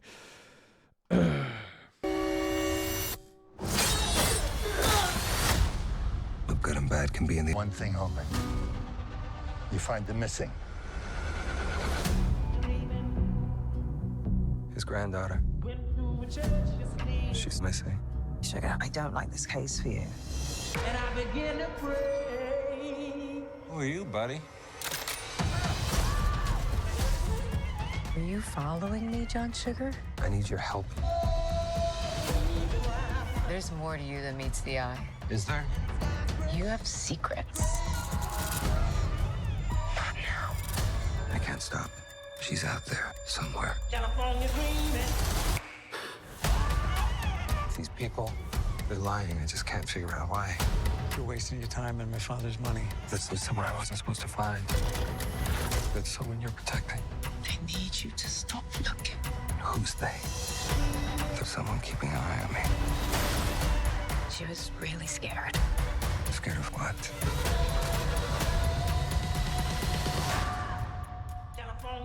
Someone once said, tip the world on its side, and everything loose lands in Los Angeles. After all this time, is this place starting to turn me upside down? Okay, you probably have a pretty clear idea of what this story is about, right? Colin Farrell is a detective living in modern-day LA, and he gets tangled up in a spicy mystery that maybe he has some kind of personal connection to that he doesn't even realize. That's basically what you think the show is going to be about, right? Wrong! Colin Farrell is a fucking space alien. Colin Farrell is a goddamn E.T. That is what this show is actually about. Like, yes, he's also a detective. What? Haha. Yeah, I'm not kidding, Mezzy. Like, all throughout the show, until I think like the second last or maybe even the last episode, there's these moments where like Colin Farrell has these kind of like weird health episodes. He gets like like this bit here, see, where he's like, I feel, see his hand, right? Like that, his hand shaking. He's like, and like he will, and once or twice you even see him pull out a syringe and inject himself with something. So you're thinking, oh, okay, he's like a drug addict or something. He's a heroin addict, I guess. He's getting the shakes. No. What they eventually reveal towards the end of the series, which is weirdly structured, because this feels like the main thing that makes the show unique and why you would want to watch it. He's not a heroin addict. Like, that's the thing that stops him from turning back into a fucking blue alien man. He looks like a member of the fucking Blue Man group. It is not just handsome detective does things show. It's actually about, like, an alien private eye. It's so weird. And it's like, that's so odd to me, because they clearly wanted it to be a big twist, and they didn't want to reveal that to the audience too early. But it's, like, the main reason why you would watch the show. That wasn't clear to me at all. No, they don't like mention it at all in the marketing, Mazzy. And all the reviews were kind of like, oh, there's a pretty big twist, guys, that you'll really want to check out. Nobody fucking watched it because I guess enough people watched it, they got a season 2, but like, they really undersold how insane of a twist it is. Los Angeles. It's a big city, but it gets lonely. I have to stay busy. Start your engines. So it's like a gritty, well-shot, atmospheric noir detective stories, neo-noir in modern-day LA. And also the guy's a fucking space alien. He's a goddamn E.T. Stop! He's on the run from some dangerous people. Hard enough finding someone who doesn't want to be found. Also, by the way, the reason the show's called Sugar is because his character's name is John Sugar. When it's a race. My human name is John Halo. Nice to meet you. I'm Charlotte. Like the web. Like the spider. You're a long way from Beverly Hills with this gang. It's a wild world. You're a long way from home, E.T. Who do you work for exactly? You're gonna try to think your way out of this. I'm gonna keep doing my job. I don't think so. It's just a matter of time. Yeah, the marketing does not address the fact that he's a fucking alien. He's like a blue alien. Something as big as this has to be stopped. We make rules that work for us. Because at one point you see him turn back to his like normal form. We make the wrong decision, we're changed. And he's like, he's a blue boy. One question. Where are you from? Can we skip that one? Yeah, see, that's like the closest the marketing comes to addressing that. But yeah, Sugar is really good, if absurdly weird. Pluribus was awesome. Your Friends and Neighbors was okay. That's got John Hamm in it. I don't like Ted Lasso, but that was very popular. The Studio, despite having Seth Rogen in it, is pretty funny. If only because of the running joke where, like, once an episode, you get to see Seth Rogen absolutely eat shit and, like, horribly injure himself in ways that often don't even make sense. Yeah, The Studio was good. I liked that. What else was something they were involved with that was, relatively decent? I've seen a lot of things on, Apple TV. I don't even think this is, like, the full list of them. Like, did they mention that thing Sunny? Sunny was fun. I wish it didn't get cancelled after one season. Yeah, I don't see Sunny here, which is weird. Or was it earlier? No, I don't see it here. That was Apple TV. I guess this is an incomplete list. Sunny was this thing starring what's her name? Lady from Parks and Rec. Why Japan? Rashida Food, Jones. Culture. Even the Wikipedia is neglected. Yeah. See, like, there's so many there's so many good Apple TV shows. They don't promote fucking any of it. Sounded perfect.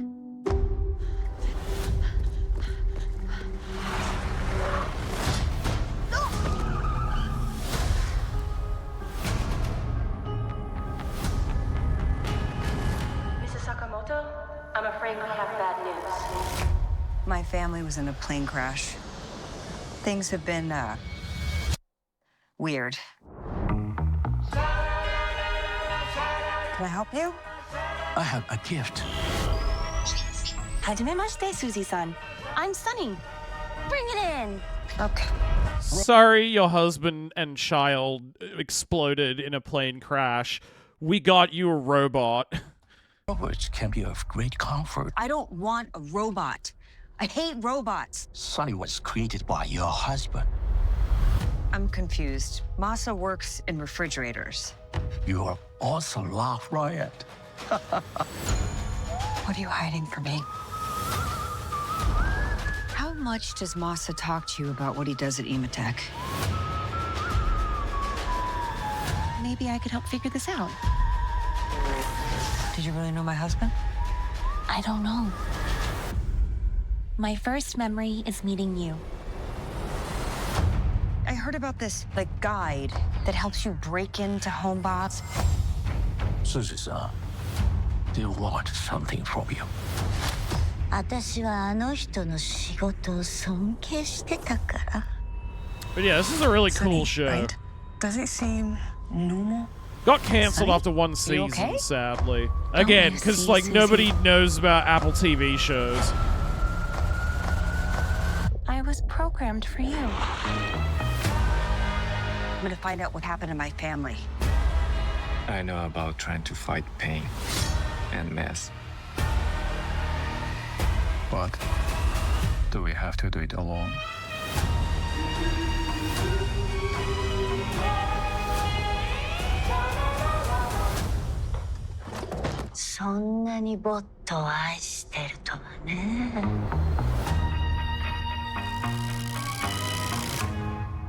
Yeah, see, they're not even listed on their fucking Wikipedia page. Even this isn't maintained properly. Come on! But yeah, the studio is, hold on, can I find a clip of that? Hold on, the studio, Seth Rogen, falling over? Because, in every episode, there's at least one scene where Seth Rogen gets injured in, a way that doesn't even make sense. Yeah. There's this one where he has a big argument with fucking Ron Howard, that culminates with Ron Howard throwing his baseball cap at Seth Rogen, and Rogen reacts like he just got hit in the chest by a 5,000-pound weight. Die. You fucking suit, piece of shit! Your dead cousin Look at deserves this. much better than to be honored in the form of a boring fucking movie, man. You, listen to me, because I will never, ever. You lame-ass idiot! Fuck you, you fucking ball crack! Fuck you! You want to talk to me? You don't get fucking Patty! Patty's got a brain! You got nothing! It's so good. He reacts to getting hit in the chest with a cap it weighs 1,000 pounds. It hits him with such force, he smashes over an entire table of candy and glass. You lame-ass idiot! Fuck you, you fucking ball crack! Fuck you! You want to talk to me? You don't get fucking Patty! Patty's got a brain! Get to see Seth Rogen injure himself at least once an episode. It's fun. Plus, I just like the inside baseball of it when it comes to, the movie industry. Hello, come in. Pretty please with sugar on top. I still can't reach any of our allies, even through our secret diplomatic frequencies. This comms barrier is a tough nut to crack. It's like they've all got 555 numbers. Keep trying, hon. We've got to keep all options and channels open, in case my jerry-rigged super broadcaster doesn't reach our target audience. Okay, let's try this one.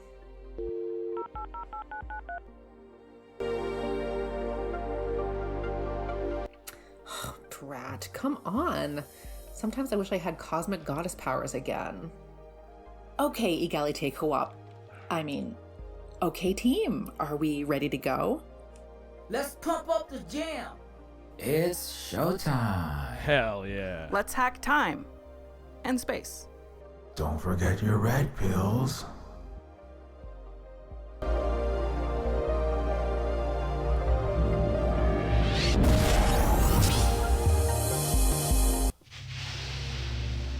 No! Call! No! They killed Carl! Those monsters! I've got to take Proto back to the Chrome Panthers to prep for our final assault. An hour or two tops. Yeah, we'll be back fast. He's dead? Maybe not? I don't know. It looks like he's dead. Okay, no problem. Maybe he's just we'll be passed tracking down out and Aleph Sigil drunk. in the meantime. Peace out. I thought those were his ribs sticking out of his chest there, but maybe not. So, what are we looking for exactly? The remnants of a mystical being known as Aleph, created by the godfather of artificial consciousness, Noah Goertzel. Aleph was my loyal guardian. He once stopped an entire squad of paramilitary troopers single-handedly, saving Carl and Proto-J from certain death. Aleph also opened the portal, or wormhole, or whatever it was, that brought Carl, Proto, and myself to this planet in this time, when my enemies closed in upon us. He was a real enigma, though. He never spoke, and would even disappear at times. Disappear? You mean he'd ghost you like an asshole boyfriend? No, like disappear. Like the time traveler's wife, or being poofed in a Thanos snap. Right, but how do we look for someone or some entity that doesn't exist? Aleph wore a cloth mask with the Hebrew character Aleph over his face. When he vanished, only the face covering with the inscribed symbol would remain, floating to the ground. So, we're looking for a magical balaclava with a letter on it? So wait, if we find this cosmic bodyguard / KN95 with esoteric embroidery, currently in face mask form. Yeah, it seems like a weird place to take a nap, I to full agree. size and help us. We don't, but we have to try, for the sake of the innocents suffering under Ragnarok. You're right. Let's get to it. Alright, Okay, we should start searching in... Oh no! What's happened to Carl? Oh no, I think he is dead! Okay, I'm in control. I have to go look at him. Also, thinking on the topic of increasing your literacy, Mezzy, do you have any interest in the movie Fight Club? Have you seen Fight Club?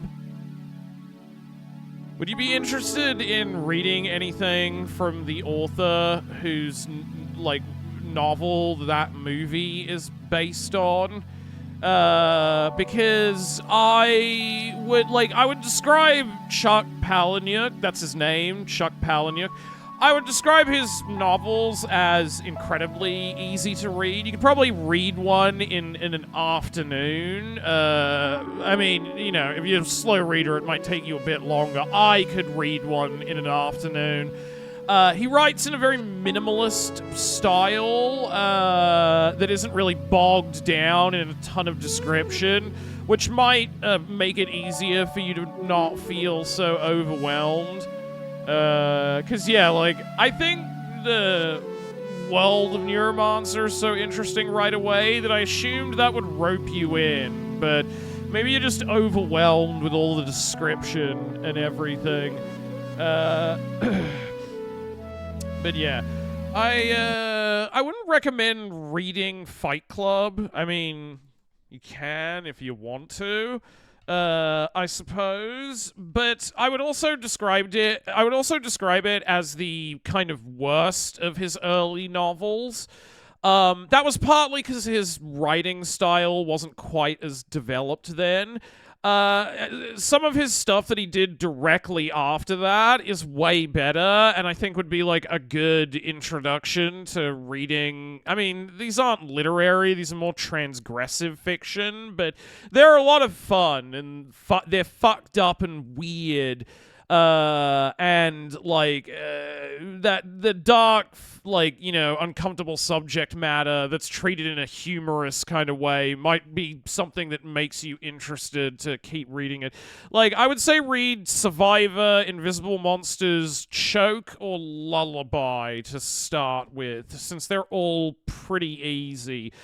Survivor is about a guy who is the only surviving member of a death cult, and then uses that to turn himself into like a new age religious celebrity. And has a lot of like funny kind of dark humor around religion and all that kind of thing. The novel literally opens with the main character having just hijacked an airliner, and basically like most of the events of the novel are him explaining how he got up to that point. Invisible Monsters is about a supermodel who gets her face horribly disfigured in an accident. And there's a much weirder, wilder, more fucked up plot, but I don't really want to spoil what it's about too much. Interestingly, Invisible Monsters was actually written before Fight Club, but it was rejected for being too fucked up. And so he wrote Fight Club kind of as a fuck you to the publishers who rejected Invisible Monsters. Choke is about a sex addict who fakes choking in restaurants so that the people who save his life feel responsible for him and give him money. They turned that into a movie too, starring Sam Rockwell. If you're interested in checking that out, that's really fucked up and interesting and weird. And Lullaby has a very fucked up concept, which is basically that this journalist accidentally stumbles across this magical African poem. It's this poem that if you recite it or even just say it in your head while thinking about someone, they instantly die. It instantly kills them. But, like, the actual plot and kind of a lot of the comedy of the novel comes from, like, him just kind of accidentally constantly killing people, because once the poem is memorized in his head, he can't stop inadvertently thinking of it and just randomly causing people to drop dead. And the more he tries not to think about it, the more he just ends up killing hundreds of random bystanders. You know, I would say all of those novels are very easy to read. Maybe that you'll have better luck with those. Poor Carl. Oh no. His lights are out, but he's still breathing. Okay, wait, he's still alive. Do you think he was attacked? Oh, thank God. Impossible. I don't see any obvious signs of foul play, but it can't be ruled out. Oh heavens, this is all my fault. If only I tried harder to... Sybil, your comrade, girl. With all due respect, you have to stop taking everyone else's crosses on your shoulders. Especially this grown-ass, human, entitled man.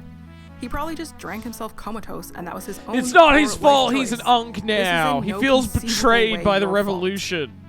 I know, I'm doing my molly-coddling savior thing again, but it's just, I hate to see him like his this. wife and child are dead, Anyway, he's hurting. We better stay frosty on this lava flow. Fuck, alright,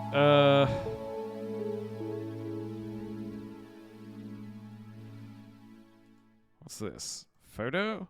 A photo of a family at the beach. The father looks like a younger Carl.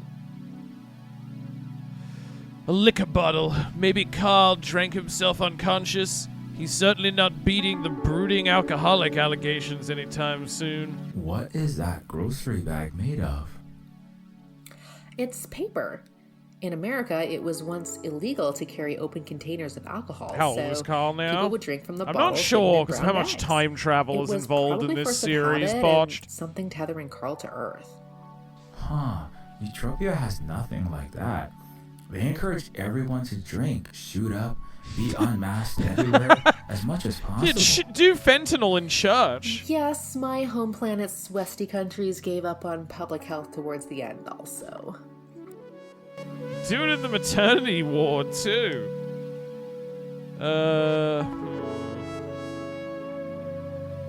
This empty bag likely won't help us find Aleph. Maybe something else in Carl's possession, though. Okay, what about the photo? Probably wouldn't be much help right now. This empty liquor bottle won't help us find... Okay, let's search Carl. He has a few odds and ends on him. Ooh, gold coin and badge added to inventory. What is this? A yellow washer? No, I think that's a gold coin? That'd be priceless in lieu of Utopia's hyperinflation, with shite coin and paper dollaris only good for starting fires and muffing out your pillow casing. Yeah, worth its weight in gold, or even worth twice its weight in gold. Literally not possible, but I take your meaning. Wait, let me see that. This seems to be a limited run inverted Eye of Providence, 22 karat gold coin issued by the Federal Reserve Bank. The Federal Reserve Bank. Wow, you really know your bullion from your buckaroos, huh? Well, I did have my own hegemonic central bank, which could print US dollars to my heart's desire, enforced by military supremacy. Just like the US government now. In my world domination era. But all that just glitters awkwardly isn't hitting gold. her with the Sometimes Gen it's a gram of Z super duper stare. explosive antimatter encased in a shell of gold. Ouch, Shark, what did I say?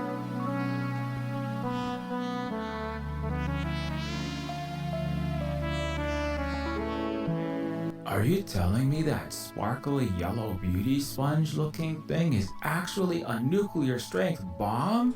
Huh. Yeah, I used to keep them in my purse for self-defense. What? Like a kind of mace, but one that destroys 8 city blocks along You with the hurt my mother? American feelings? I don't know, I'm that's sorry. pretty badass. I'd clip a coin nuke on my keychain wallet if they came in radioactive green or blood red. Yeah, it's my self-defense nuke. Numismatic Annihilator, I believe they're called. It's my emotional support nuke. I swear I perused an article on that in my non-plagiarism software codex.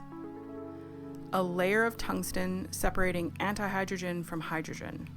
Once they come together, they release 2,000 times the energy of nuclear fission, but with only short-lived gamma rays and no long-term fallout radiation. Huh. Okay.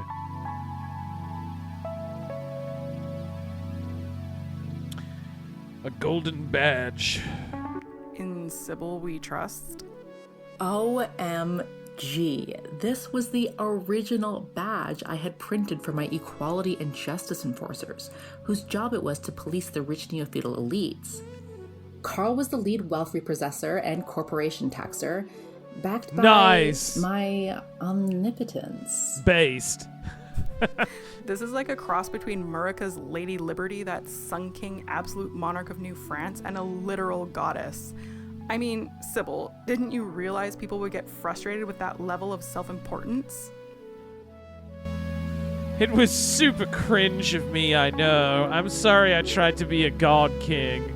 It was super cringy, I know. My only life experience was basically going from banquets to golf courses to balls and flying aero yachts, doing princess waves, shaking hands, and eating gold-infused brioche. So I really was clueless when it came to leading a successful revolution. I mean, that's probably pretty realistic. But my family had a stranglehold on automated police and military, with total surveillance of the dying garbage pile Earth. The Neofeudals nipped in the bud any terrestrial revolutionary orgs before they'd have a single Marxist meeting with a drone strike. They dominated from their sky palaces, guarded by AI-powered Gatling railguns and tactical nukes, smart bombing all green shoots of self-sustaining community and resistance. Regicide, killing my own God King father with a ragtag crew of myself, an airhead 20-year-old do-gooder princess, an ex-cop cyborg social worker, and an ex-con drug lord robot delinquent. It was the best I could think of with my naive, stupid rich girl brain. I mean, I was basically just a kid myself. I was just trying my best. It's okay, Sybil. We still love you. Huh. Yeah, CBH, I don't know what else I would have done given those circumstances. There appears to be something on the back of the coin. Huh. Under the bed of my crown jewel, Carl. Under the bed of my crown jewel. What could that mean?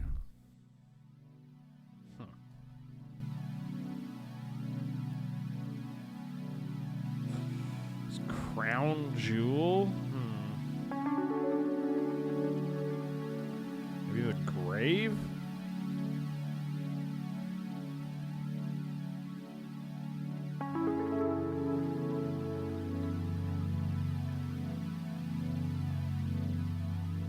The gemstone and the rook key are both gone. Oh no. Proto-J said the Aleph was last seen inside Carl's bunker. How the hell are we supposed to get in there now? The blast door looked strong enough to survive a kamikaze drone attack.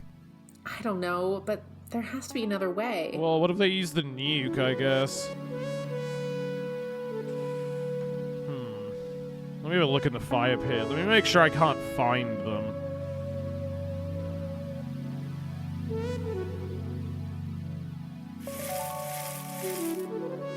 There's nothing else in here. We already got the jewel last time.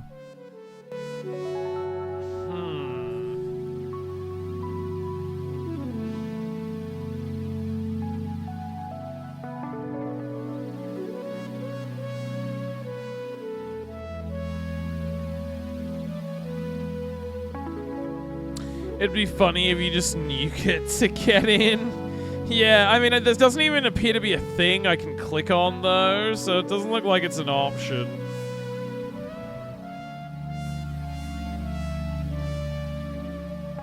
Now's not the time to start pursuing a career as an alcoholic, bad as the situation is.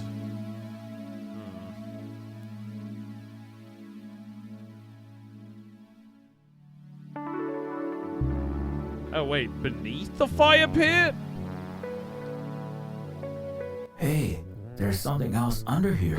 Okay, there we go. Key fob. Oh, shit! Okay.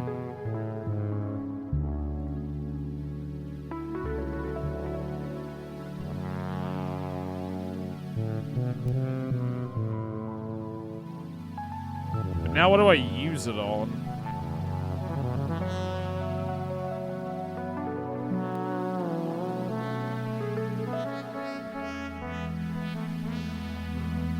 Let me look at it. A simple key fob just has 2 buttons on it. I wonder what it does.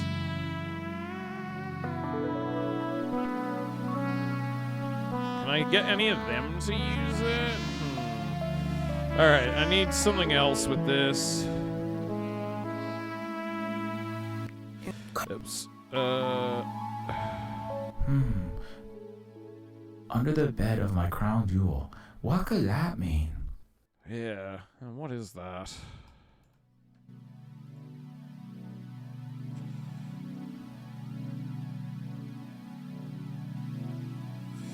I think it was stratoplexes in the distance. The aerial cities are the 1%ers.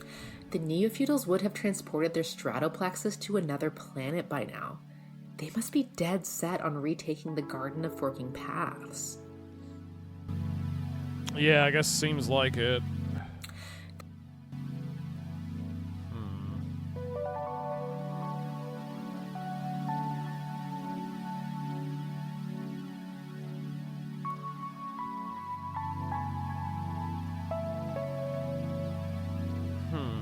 Maybe I use it here?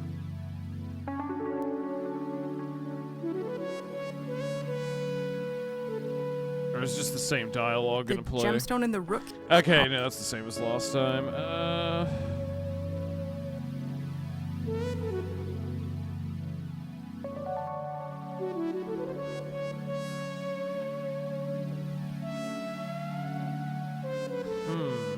Oh, wait.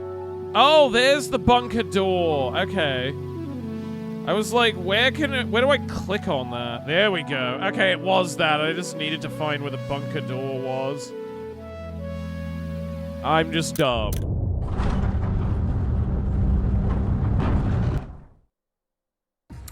Yay, we're in. Great job, team. What a cinch. Didn't even need to hack anything. Okay, time to roll up our sleeves and find this magical pocket square.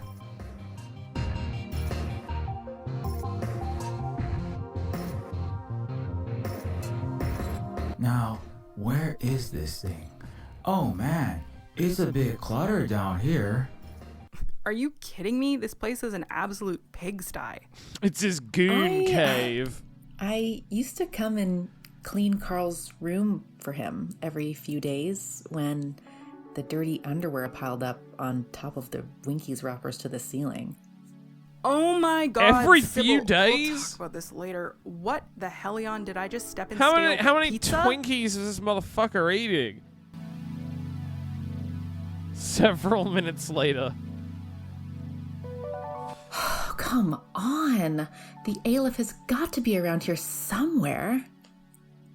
Well, we've looked through a couple shelves of MREs and alcohol. Only 10 more to go. I searched this fancy soundproofed recording booth. Nothing but needles bags and cigarette butts. Oh. What was that? That wasn't one of those 50 expensive looking guitars falling Is there somebody over. else in there? No, I'm pretty sure that it came from outside the bunker. Sybil, are we expecting company? Not at the moment, unless Silver Spook is back extra early. What was that then? I'll go check it out. You guys keep looking. Oh shit. Be careful.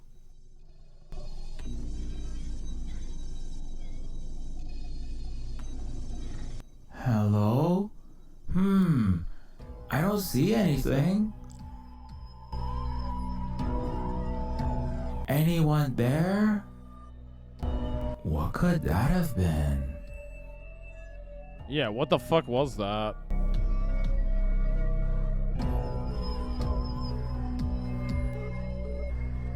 Did the noise come from inside this Hogan? What the? Who's there? Show yourself. Oh shit. Oh, it's you! Nostromo? Wait! Don't shoot! I'm unarmed! Serafina?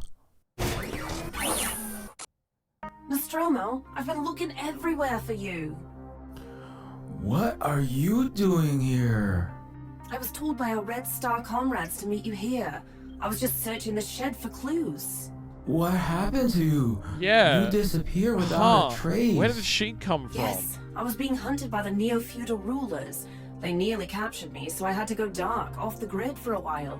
It's a long story. How did you even get here? An airlift from a mutual friend. It was... What's that?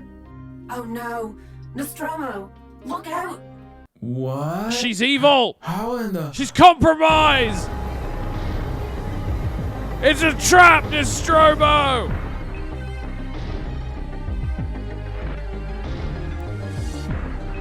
Nostromo, what is going on up there?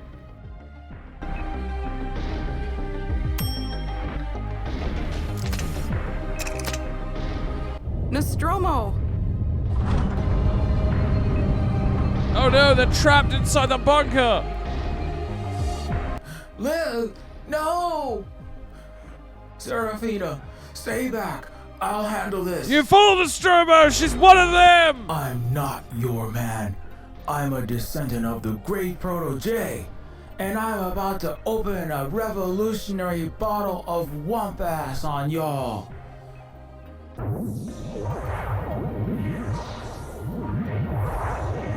Soldier, what are you doing?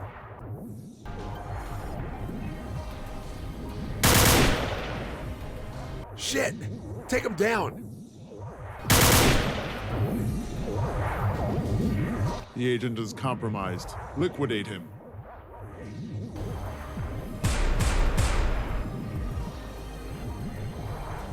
The Golem Project 2.0 is activated. Disable it immediately. Shit, so there really is the new Proto-J. Nostromo, no!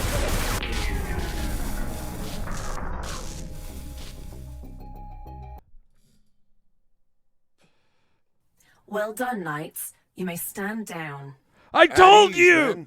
Nostromo, she was— oh my god! It's Karen! It's Princess Karen! Well, Captain Manhole. Isn't it? You've come a long way. Aligned your chakras, have you? She pulled the same shit that Sybil did in the first game, but she's evil! Obvious lover boy. I'm winning. Machinating toward checkmate. Yeah? Well, check this. Bishop's knight to queen 5.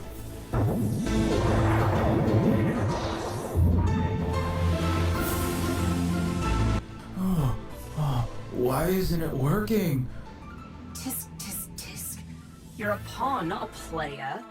Even if your obsolete Golem Project predecessor has unlocked your little mind tricks, they're useless against my anti-psionic talisman.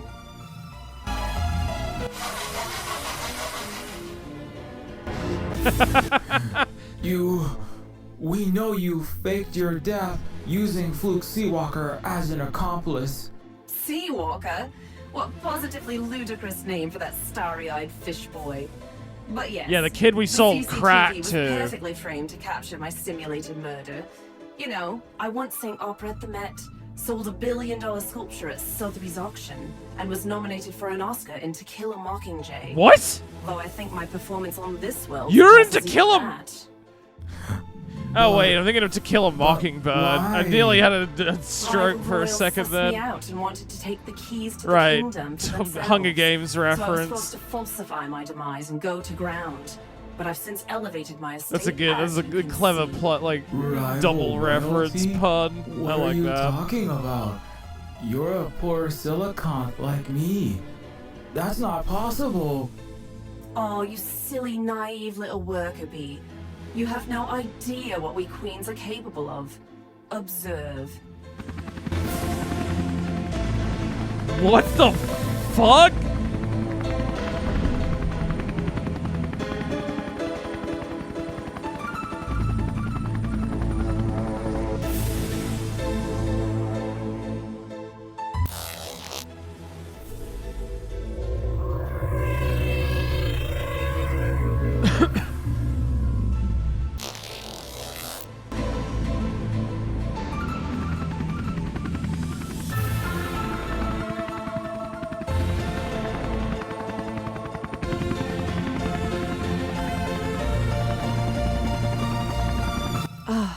It's so refreshing to return to my true Wait, this form. isn't Karen? Does wonders for the skin. Who are you?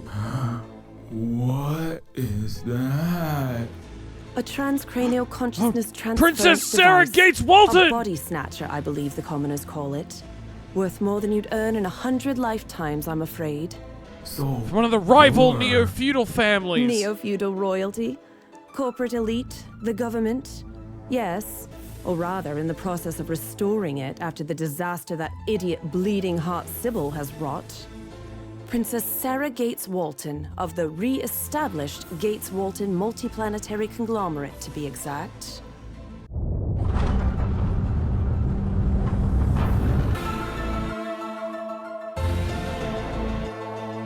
Speak of the devil. Princess Sarah, you You betrayed me on Earth. You lying, double-crossing traitor. You bitch, Sarah! Traitor? Traitor? You, Princess Sybil, the Brutus that assassinated her own father, stole the throne and ruined everything? The pot doth call the kettle Warren black, Clinton dearie. Bush had to be stopped, My okay? father, monsters like us, we wrecked everything. We invented the Ragnarok Protocol. We engineered economic, climate, pandemic, killer robot collapse to bury the mess we made. I was just trying my best to fix things. Extreme steps had to be taken because your ilk riled up the masses to believe they could all have flying cars, mansions, and nightly crab dinners on a finite planet. Inequality is inevitable. Humanity self-destructs without our wise guiding hands. Wait, you two know each other? Of course. We do. Oh my head. Carl, you're alive! There he is, the man of the hour, the so-called action hero of Sybil's coup. How a peon social worker like you ever amassed more wealth than me was a crime against the natural order. Carl, what have you done? No, Carl! Sybil, I'm sorry. I never meant for this to happen. Carl Carbon, your brown knight, has been a great help, Sybil. He told us all about your visit. Carl, you idiot. Yeah, no, Carl! How could you? After everything I've done for How you. could you, I get not wanting to fight anymore? Sybil, I swear, they arrived just after you did. But how They could you beat the betray truth the out of revolution like this? Don't be ridiculous, bro Jorgen. Your most listened mancast where you instruct the masses to drink urine to cure COVID, smoke pufferfish liver for gains, and drown themselves in drugs and video Wait, games Carl is has already Joe helped us thin Rogan? the herds of this overpopulated planet. Carl Carbon is that nasty bitch a-hole podcast, I'm so betrayed! I'm sorry. He's also secretly Andrew Tate! Oh, shut up. You've done enough ranting on your little microphone already. No, Carl! How could you? What happened to Volterra? Oh, that unrealistic hippie dreamer? Volterra was in fact a clone of myself. Oh, decanted okay. from the biovat after the unrest and world-class wars of Earth's screaming 20s. Volterra was allowed to mingle with the masses, in addition to attending the elite academy, since the Neofeudal Council deemed our thinking was becoming too calcified, incestual. Alas, breaking the mold proved to be a failed policy. Volterra turned against us. Okay, that allied with explains this why they traitor hit the Sybil, kill and switch worse, on her. Fell in love with an alien. She soiled our bloodline and produced an abomination as offspring. Illegally, I might add. And for all of this, Volterra was, of course, put down. I stole back my talisman, whilst tainting her chalice with nanites. I took great pride in shredding that disabled, bad copy of my DNA. That's fucked up. Soiled bloodlines? Sarah, how can you say that? Don't you remember attending the Oscars in a half-feline chimera body? You were She had the arrested cat at surgery. Robot Lives Matter. You even married a common Cinderella seamstress from Skid Row in defiance of your royal family. What happened to that kind, loving Princess Sarah? That was a long time ago, in a star system far, far away, Sybil. I was young, naive, reckless, and in love. I rebelled against my parents for a time, even got a nose piercing. But we must put away childish things. I even dated a Laser black off our guy tattoos once. At last. You become conservative, which is to say wiser when you grow Oh, up. fuck you. That's such bullshit. Only if you fucking sell your soul to the corporate machine. Fuck you. I even dated a black guy one time. Well, that's fucked up. But you killed Volterra? She was your own flesh and blood. Volterra was your comrade in Red Star, in resistance against the oppressors. Perhaps we missed a few transistors when we produced you? You're rather slow for a limited edition Rabota. As I said, I put on a performance like Ophelia in Shakespeare, complete with morbid curtains, and I am the oppressor, or rather, the benevolent governor. It's you troublemakers, criminals, rabble-rousers that have caused all the destruction on this world. It's your fault we had to nuke the whole world. Yeah, you do look a little bit different to Voltaire, I'll say that much. Oh wait, why were you inhabiting the silicone's body? Yeah, that's a good question. Why were you inhabiting the siliconth body I once used on Earth? I borrowed one of your Jezebel models from your Fulcrum facility closet to cover my tracks and help blend into the lower ranks, of course. But if you're benevolent, yeah, how could you have allowed all this fucking suffering? But why? Why would you do this? You claim to be a benevolent governor, but how could you watch so many sentients suffer on Earth, on Yidden, on your watch? Believe me, I want a better world as much as you do, but we must be realistic. You young, green changemakers do not understand the complexities of the world. Sybil went about reform in the wrong way. I supported charities, stood for LGBTQ rights, poured broth at soup kitchens, helped lay brick at the mixed species, mixed income sunshine apartments.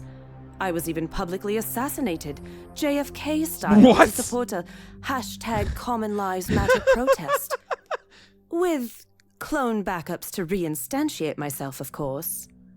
But this ridiculous equality government that forced dignified, upstanding members of society to live like urchins, to panhandle in the filthy Costlandia streets, ride public transit with plebeians. Oh no, you have to ride the bus. With her How air-headed terrible. twee hairdo adorned with the Godmaker crown. To believe the moneyed aristocracy would allow vaults to be drained, or that the slowly emerging middle class would tolerate a year of begging for supper, slaving at a grueling factory job after earning their prosperity, it was the height of Sybil's naivete. I watched our Gates Walton house collapse, our family fall into ruin like the ghosts of some haunted Gothic castle, our sky towers filling with cobwebs as the janitors, cooks, maids, fitness coaches, handymen fled our once great Think about all of our skyscrapers. slaves. My brother Nolan drank himself to death, which took an entire case of wine given his cybernetic liver after his space shuttle company nosedived. Oh, poor him. Did I mention Sybil broke his heart by dumping him as well? Oh, wait, she's related to Elon from the Sybil, first game? Ever the clueless diva, thought, wrongly, that she could keep the ultimate power, the garden of forking paths to herself forever.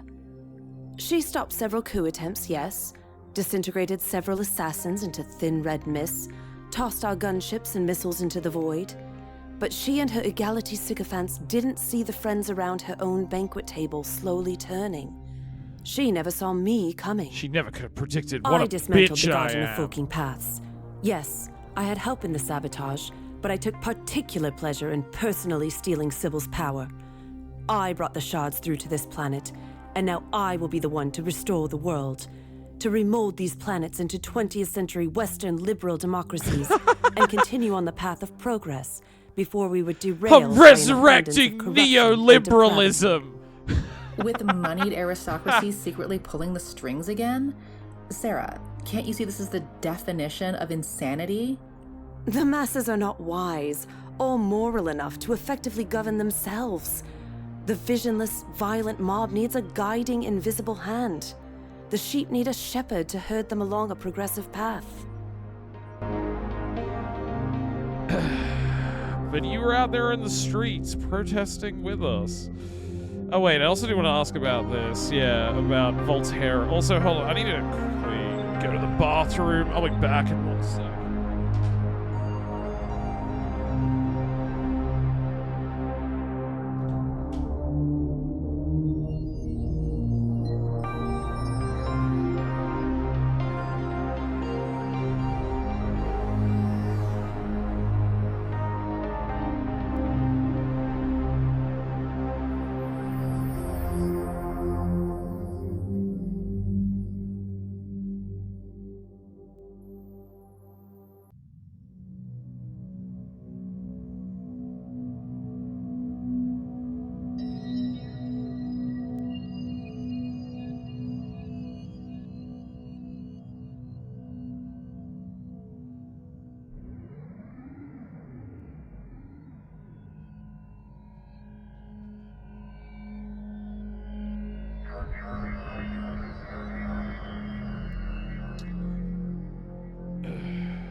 Alright, I'm back.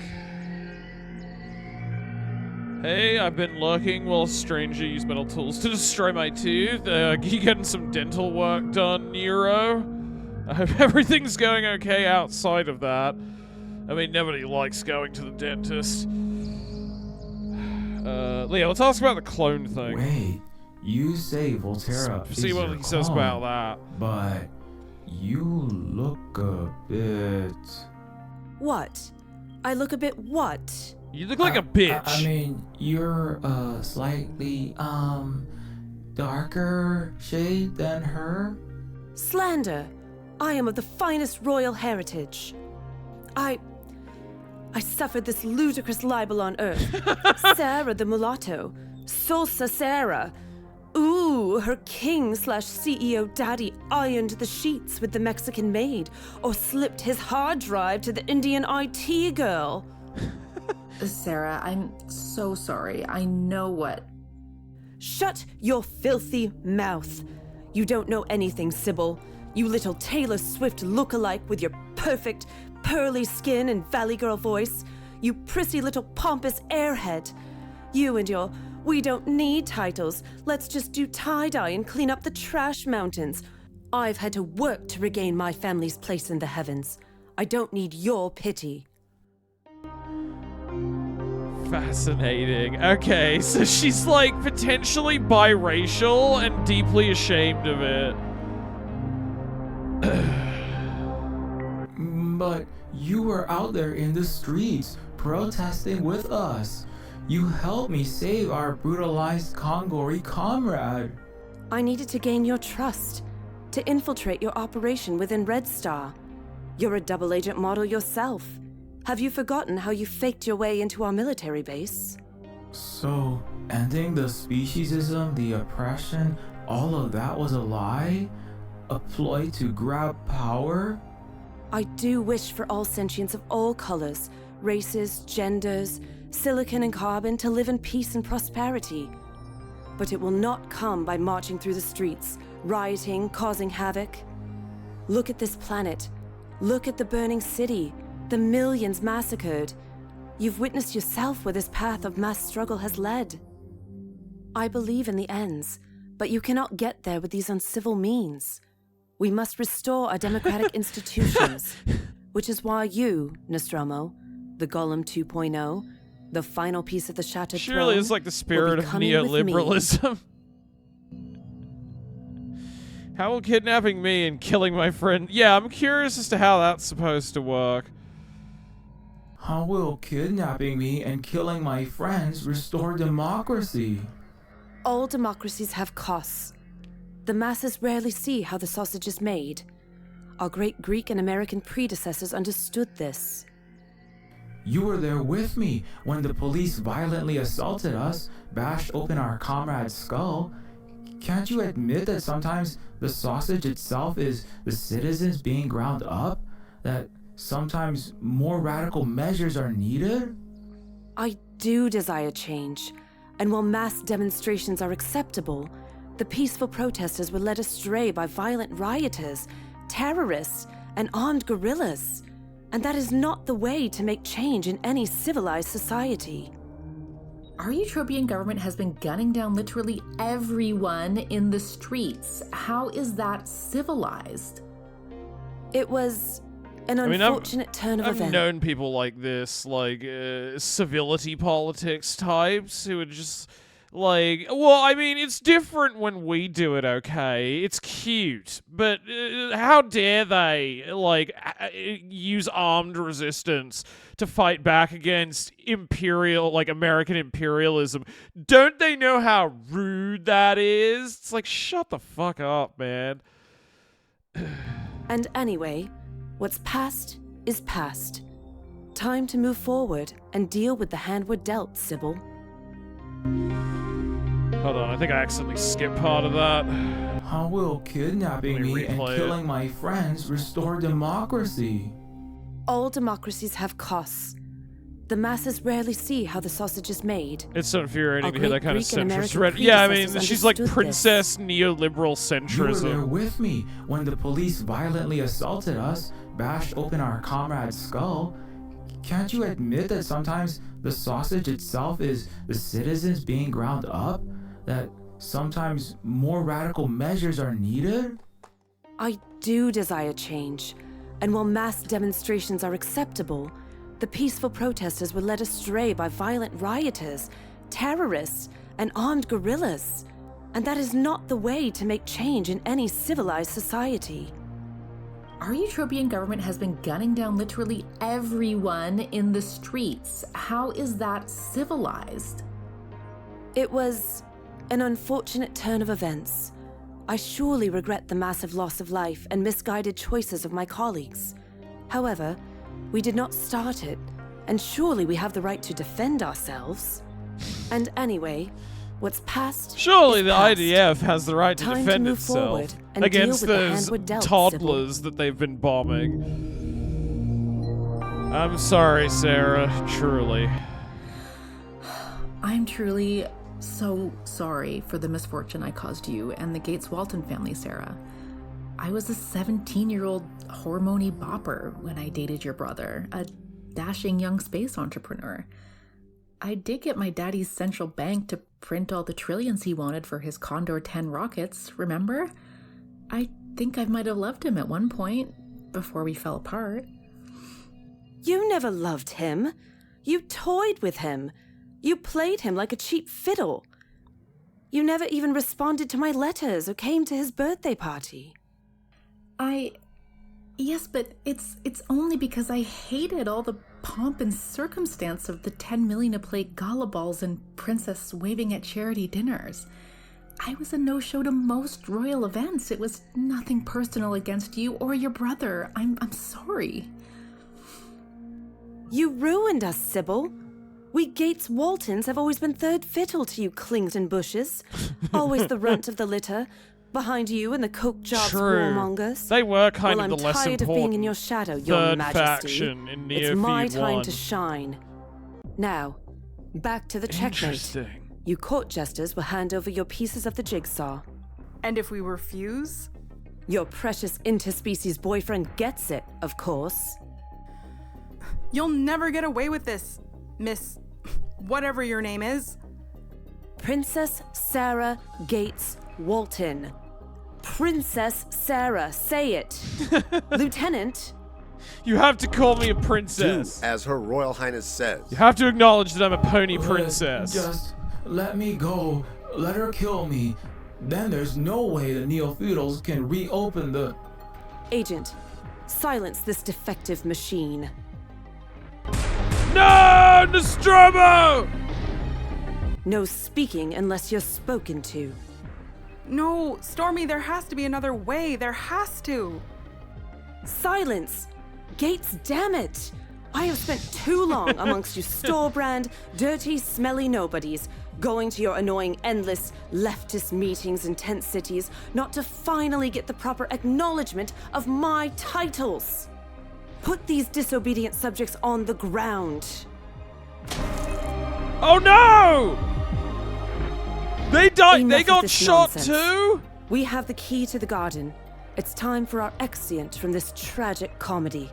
Agents, bring the second Golem project aboard my craft and put him in neural shackles.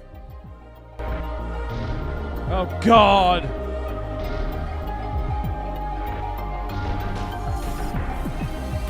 How could you do this, Carl? Soldiers, execute these failed, treasonous jesters once we're in the air. Yes, Your Royal Highness. Not so fast. Let them go, or we're all going out with a nuclear bang. I knew you still had it in you, Carl. Have you disintegrated your final 2 neurons with booze, you absolute washed-up moron? What are you going to do? Bribe me with a single gold coin when I can print quadrillions? Only printing you'll need is an obituary once you're baptized in 10 million degree fire. This is an antimatter bomb. You're bluffing. Even if it were a numismatic annihilator, you've got no detonator. Is that what his badge is? Not. But I've got a Zephyr blowtorch that burns like a solar core, hot enough to cut tungsten, which separates the anti-hydrogen from the hydrogen inside this pocket fat man.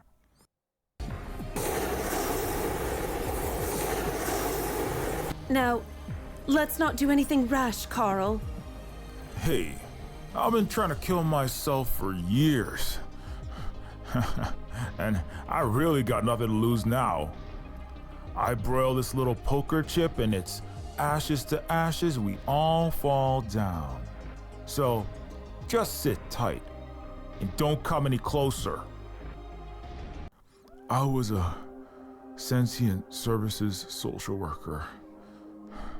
I was supposed to keep kids off drugs and out of gangs, help pull young people back from the edge.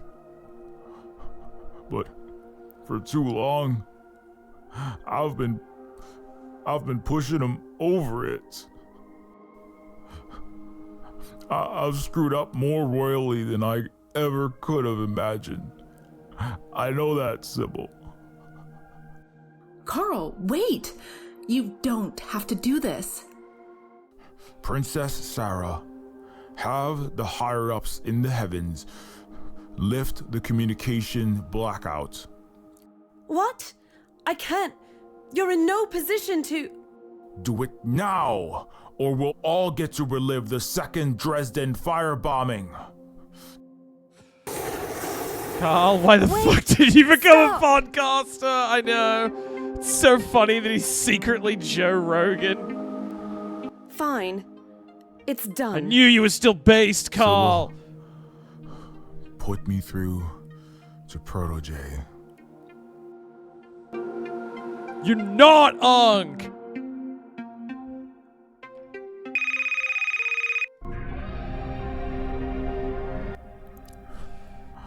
Proto, Johnny, I love you like a son, even if I was a half-assed, half-baked dad most of the time and an absolute deadbeat at the end. I should have joined up with you and your revolutionaries, but I was too much of a Gates damn Gen X sellout. And just a lazy brown bag bottle of vodka loser. Carl, what you talking about, dog? How'd you even? That's all jibba jabba now, playa. I got a chance to do the right thing. But it's gonna cost me. I just called to say goodbye, like lowering myself into a vat of molten steel. Goodbye. Carl, you don't gotta do this, man. Yeah, you ain't been yourself the last years, but that's all water under the bridge, dog. You don't gotta be no die-hard ass hero. No. I definitely gotta, you amazing punk ass. I've let too many kids suffer and die on my watch. Princess, Johnny, all the little cyberlings and chimera orphans and human babies of this world, I've neglected them all. You're right about me, Liv. You deserve better from my shitty generation, my shitty Western people. We've been a bunch of useless crybabies, letting assholes rule the world for a cut, and then throwing our hands up in the air and running away when it all got real bad. This is the least I can do.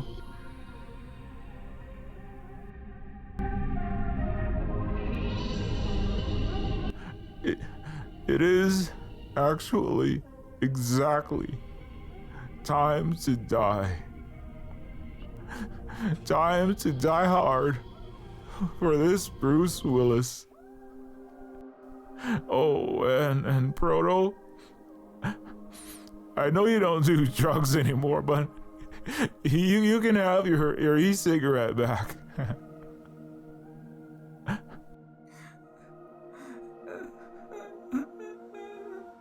Goodbye, Carl.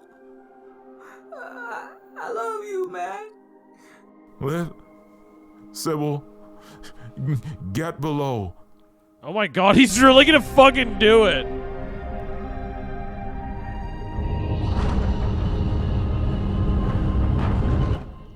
The rest of you have 15 seconds to get to minimum safe distance. Yippee-ki-yay! Carl, don't do it! Get us in the air! Now! He's gonna nuke himself, he is.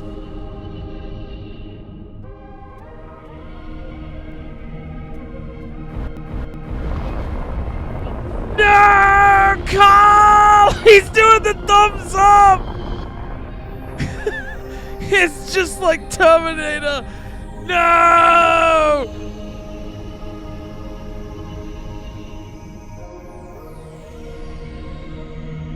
Why, Carl?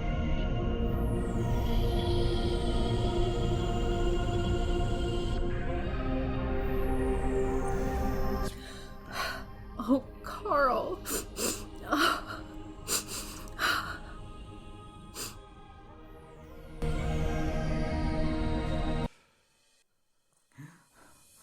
What's my favorite alcohol? I can't believe Carl's really gone. I love tequila. Neither can I'm also I. a pretty big He gin saved us fan. with his final act.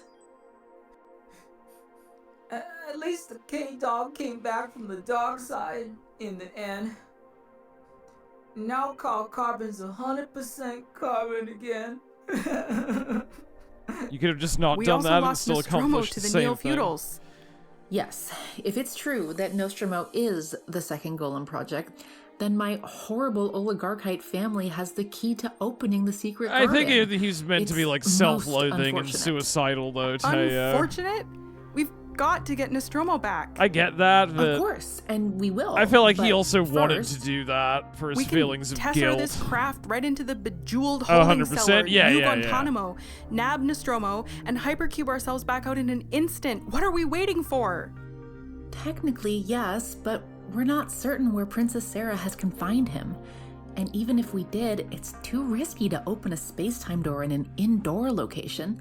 We could cause a super big explosion or slice open a nasty hole to an alien dimension, like the Gladys Freeman incident at Gladys White Mesa. Freeman at White Mesa? Too risky. Sybil, we were nearly torn to pieces by Neofeudal SWAT and FBI agents simultaneously, and we're almost vaporized in an antimatter mushroom cloud. Also, we could dig through a bajillion beer bottles, moldy half-eaten Hot Pockets, and rancid cheese-smelling laundry for this stupid napkin with an N on it. They found it! Which is supposedly going to transform into some mysterious, mute, wish-granting demigod between now and the heat death of the universe, and this supernatural entity will choose to open 16-lane superhighway-sized portals to the Neofeudal space nexus because, like, vibes. Am I right? Lith, I know how much Nostromo means to you, but we can't lose our chill and do something rash now. Do not tell me to chill, bitch. My partner is in your flacked up family's sky castle. Oh, shit. Here, take your sacred relic. Look, Sybil, you can sit around here twiddling your thumbs waiting for Mr. Origami Messiah or Godot or whomever while your comrade is tortured by immortal sociopaths, but I, for one, am going to do whatever I can to get him back. You okay, babe? Yes, I'll be fine. Silver Spook, please help her. Hey, Liv, if Nostromo has a similar quantum graviton signature to Proto-J, I might be able to reprogram the superpositor sensors to monitor for Nostromo's energy John Hancock. At least someone's got the right idea around here. I'll give you a hand with that.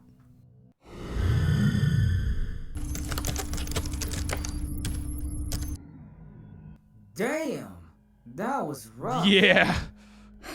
It's fine. If I was in That was this intense. position, I'm sure I'd feel the same way. So, you did find the Aleph bandana though? Yes, that's the silver lining. If only I knew how to get him to resume his humanoid form.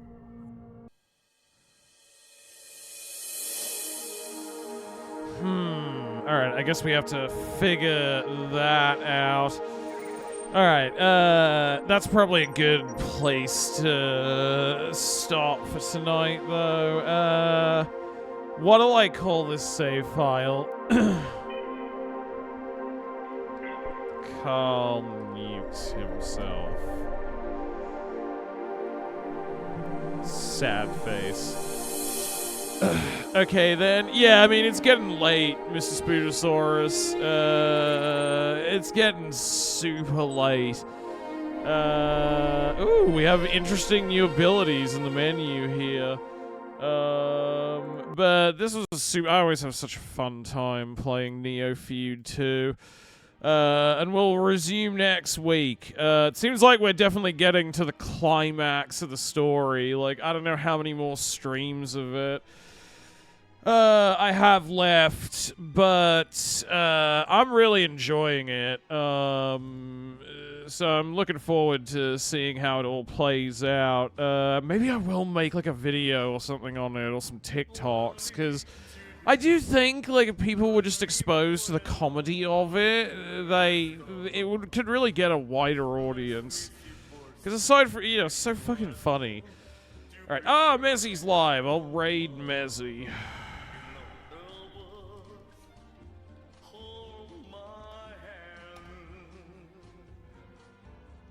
Alright, there we go. I'll be streaming tomorrow, though. Olivia and I are going to play some more Fallout. And the day after, we'll watch a Tubi movie for Gay Pride Month. You know, then I'll be streaming more, as always. Alright, I gotta go. Good night, everybody. Love you all, and I'll see you all next time. Bye-bye.